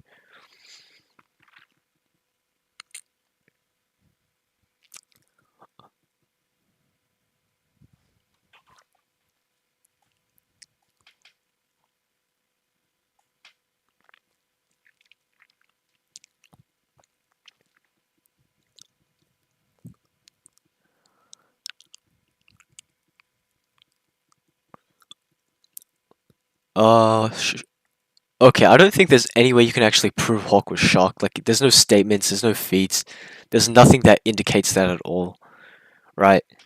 Um, and even then, like I said, bro, Sam was at a disadvantage, right? Like, you can say, oh, Doug didn't want to fight, but the thing is, like, that doesn't change the fact that Sam's attention was still diverted towards two opponents, right? That is, but like that is like an actual fact, though, right? So, yeah. Um, Season 3 Hulk versus Season 2 Miguel is definitely a good topic. Like I like that topic because I don't know who wins. Like the top like there's some topics in Cobra Kai where I legitimately don't know who wins. Like for example, Season 2 Miguel versus Season 3 Hawk, Season 3 Hawk versus Season 3 Sean. Like that's a good topic. Yeah, so there are like some topics that like if I can't think of like a definitive answer to it like in like 2 seconds, right, then it's a good topic, right? Um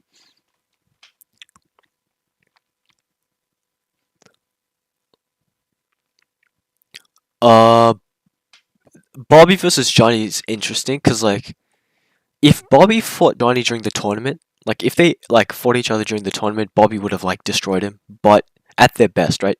Johnny Karate Kid 1 Johnny at his best and Bobby in Karate Kid 1 at his best, Johnny would have won because like it's stated that he's Kreese's best fighter, like he's Kreese's best student, like canonically, like that's not even like a statement made by Kreese. It was like a statement made by the narration. So like if so yeah, this So yeah, like at their best, Johnny would have beaten Bobby. But if they fought each other at the tournament where Johnny was like, um, when Johnny lost his confidence, then yeah, I think Bobby would have destroyed him.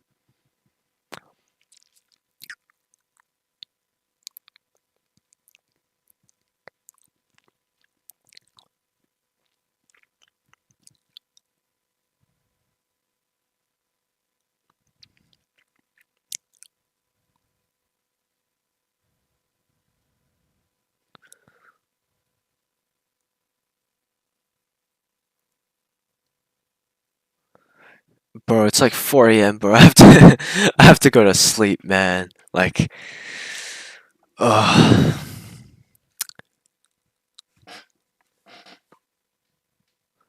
Kreese tried to kill Johnny Karate 2 in season 3, but in season 4, when Terry ambushed Johnny in the dojo, Kreese stood up and demanded Terry to let him go. Yeah, Kreese definitely favored Johnny. Like that's like I don't think that's even like a debate at this point. Which is why like when people say, "Oh, Kreese's statement is reliable," like it's absolute joke. Like we know that Kreese canonically is biased towards Johnny, so yeah.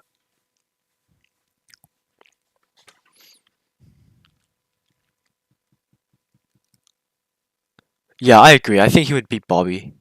Like, but he needs to have his confidence, right?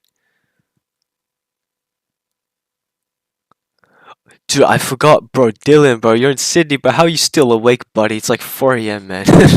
I'm about to end the stream soon.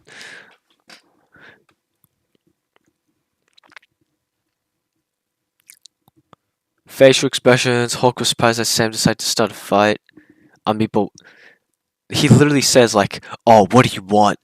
Like he's like, "What do you want?" And Sam literally just tells him, um, he literally like tells him that she literally tells him that like she wants the smoke, bro. Like she tells him immediately off the bat what her intentions are. She's like I'm here for the smoke, and then she attacks two people before she attacks like Hulk. Like you have to understand, like she was still like midway when Hulk swung at her first, so he was so like like he was definitely prepared to fight. Um,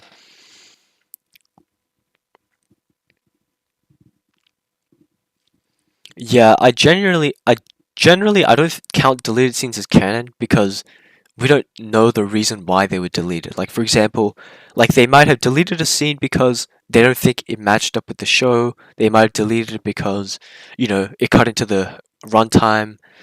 They might have deleted it because they they changed their mind about it and didn't think it would fit. So like there's a bunch of reasons why scenes get deleted, which is why like generally I assume that they're not canon. Like the only time where I would say delete scenes are canon is only if it's like referenced like in the show. Like for example, there's a deleted scene in Karate Kid 1 where Johnny puts like a blueberry pie on Daniel's seat and Daniel sits on it. Right? Like that actually gets mentioned later on. Um which is why like that scene specifically is canon, right? So like if it's mentioned in the show, then I'd say it's canon, but otherwise probably not.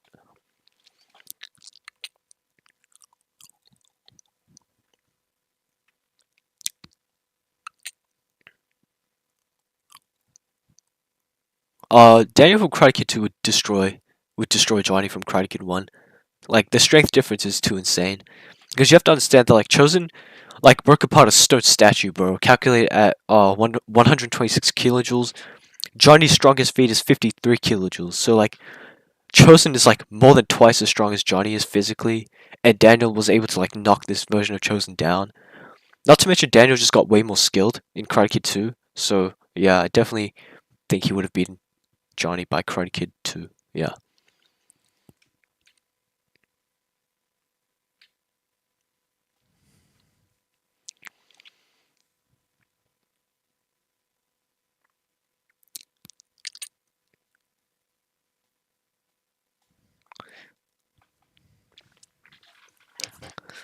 Yeah, okay, man. Sam just got lucky. Okay, okay, okay, buddy. Whatever. Whatever, man.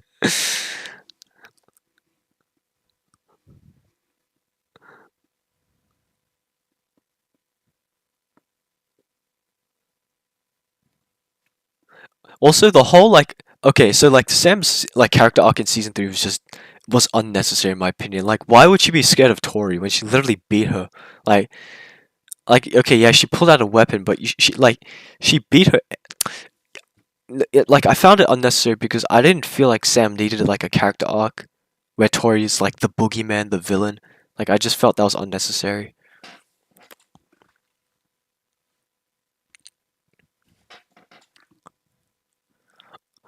I don't think Yanu got nerfed. I think he was just more like got stronger. I think Chosen and Johnny just got stronger rather than like Yanu getting nerfed. Like I think that's more plausible.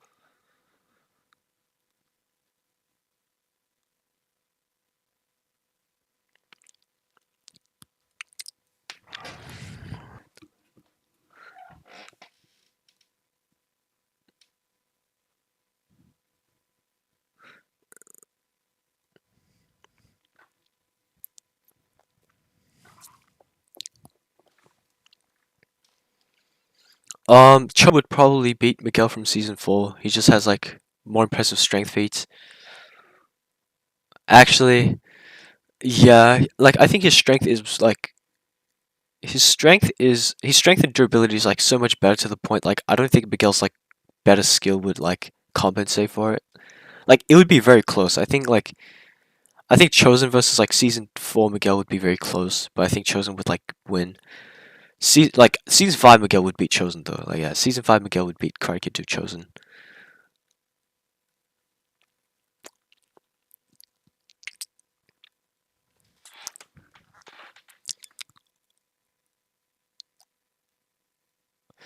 Uh yeah, I guess that makes sense. Yeah, like cuz yeah, she did get scarred by Tori, so I can understand why. But still I don't feel like Sam's like arc was really necessary. Yes, Doug would yeah, Doug probably would beat season 2 Hawk. Yeah.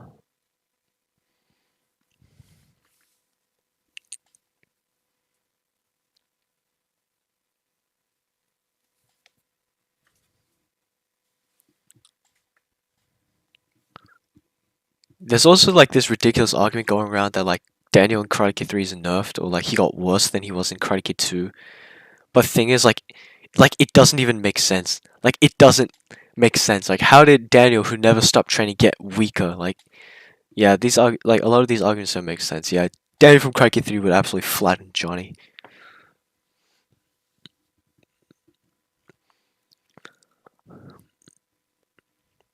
Rickenberger would scrap the Miguel Valley. Yeah, I know. Like Doug is like extremely underrated, bro. Like he low key did like actually I wouldn't was it really a scrap though? Like he did block some hits, but like I wouldn't go as far as to say they were relative. I think his skill he might have given like season 1 Miguel a challenge though.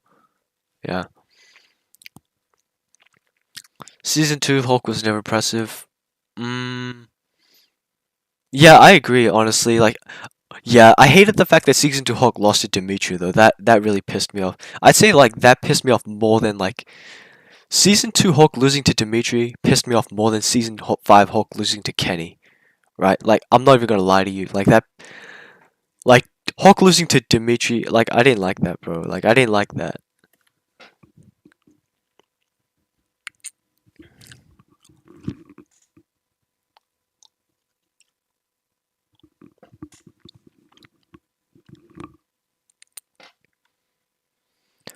Yeah, Chosen felt like yeah, I agree. But the reason for that is because like Chosen was like fighting to the death, bro. He was like I'm willing to die for this shit. But like Mike Bonds was a tournament fighter.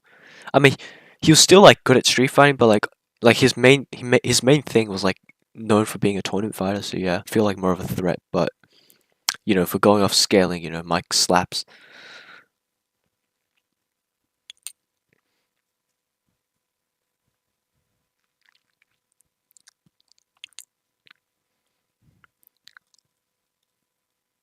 Like I feel like in season 2, Hulk was just like a glass cannon. He was like very ruthless, very aggressive, very relentless, but like but he just felt very fragile if that makes sense.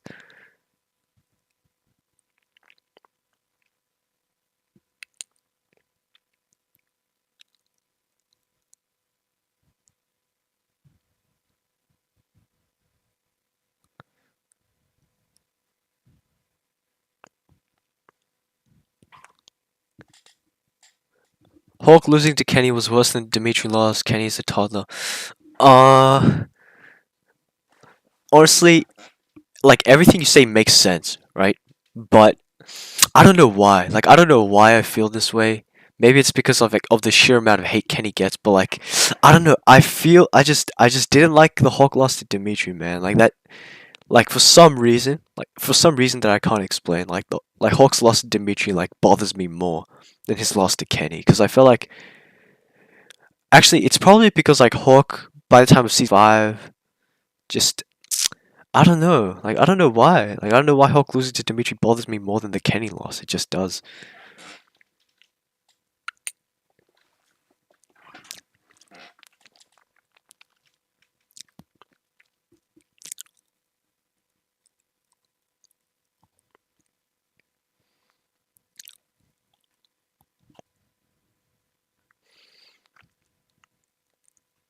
Like the one thing I hear people say is that, oh well, Hawk needed to lose to Kenny because he was cocky and overconfident. But the thing is, like he shouldn't have been cocky and overconfident to begin with. Like it didn't make sense for him to be like that, because that would have just like right, because like a Hawk, like a cocky and overconfident Hawk would have just been like Hawk at the start of season 4 when he was like bullying Kenny and like acting like he was like yeah, like like it's just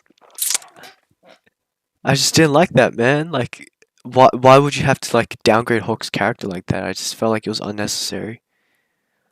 Like my theory is that like they didn't have something to do with Hawk. They didn't have any plans for Hawk in season 5, so they kind of just had to make one up on the spot, which is that they just made Hawk go through like a humbling phase again, which was terrible. But like the one thing I don't understand is why did they have Kyla pressing him?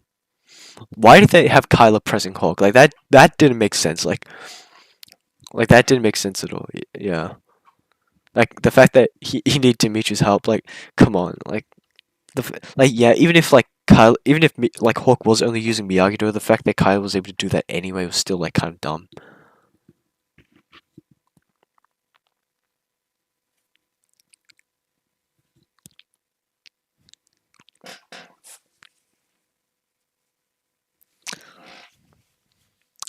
Honestly, I think they should have made Robbie lose to Kenny. I'm not even gonna lie to you, they should have made Robbie lose to Kenny.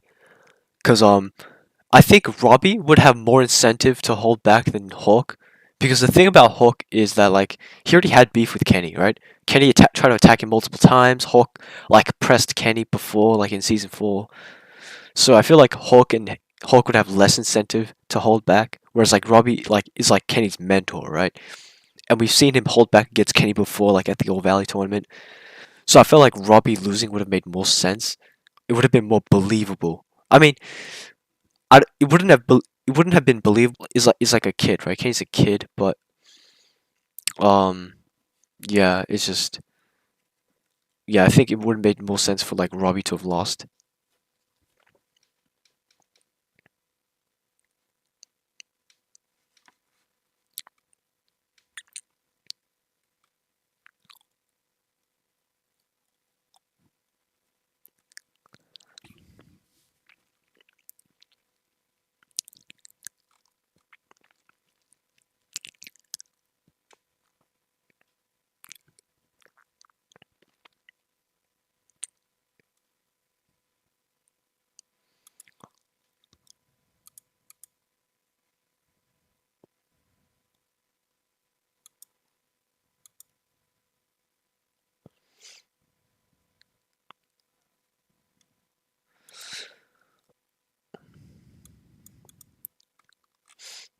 Nah, Hulk definitely was like a bit cocky, right? Because he was like, wait, do you remember like the training scene with Chosen? He was like, come on, old man. Do you want like do you want to take on the champ? Like he was definitely like cocky and stuff. But like I said, I feel like it was unnecessary.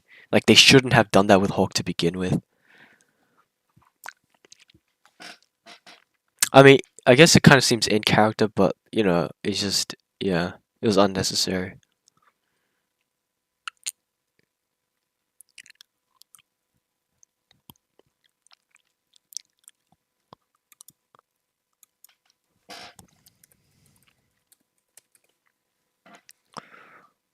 Okay, like this Mr. Limitation guy's been on my stream like the entire time, so I'm gonna react to his like new video.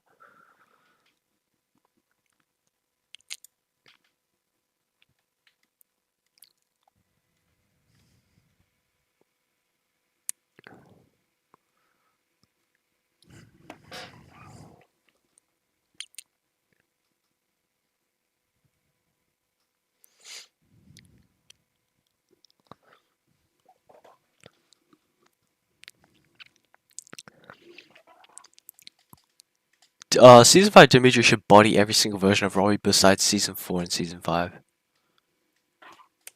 Terrible Wi-Fi at this. Ow. Hello, Div.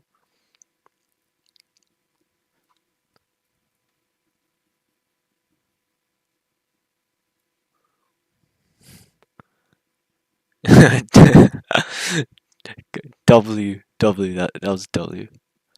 Uh,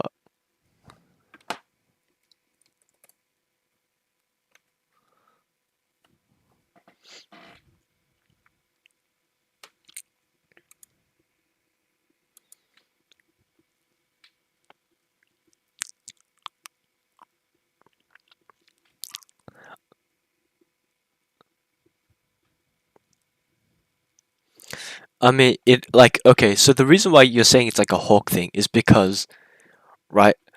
Like you're so used to seeing like the character of Hawk acting the way that he is that like you don't remember like what Eli. Actually, yeah, I would have expected Eli to be like a lot more humble, cause like we know like him being cocky is like part of his Hawk persona. I just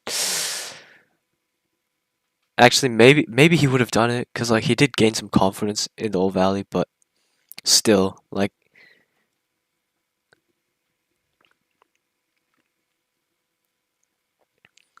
Yeah, it's probably just his attitude in general throughout the season. He was just like, oh, he was like to Miguel, oh, you want me to kick Robbie's ass for you? It's like, oh, you want to take on the champ.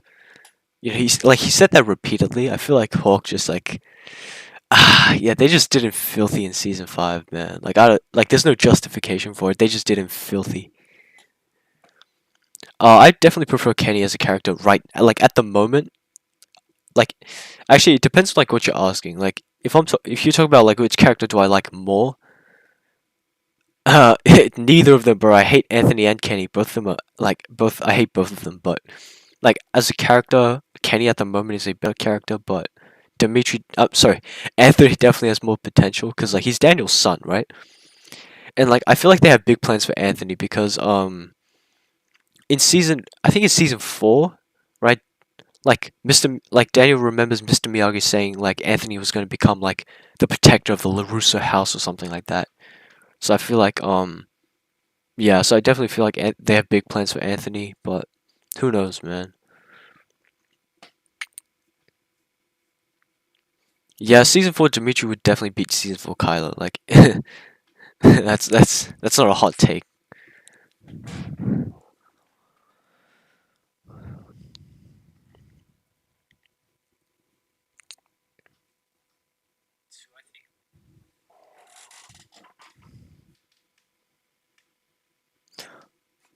Alright guys, I think I have to end the stream now. Like I'm so tired, bro. It's like it's like nearly 4:30 in the morning, bro. I'm so tired. Alright, see you guys, man. I'm definitely gonna do a live stream again. I'm not sure when, but I'm definitely planning on doing another one. But for now, see you guys.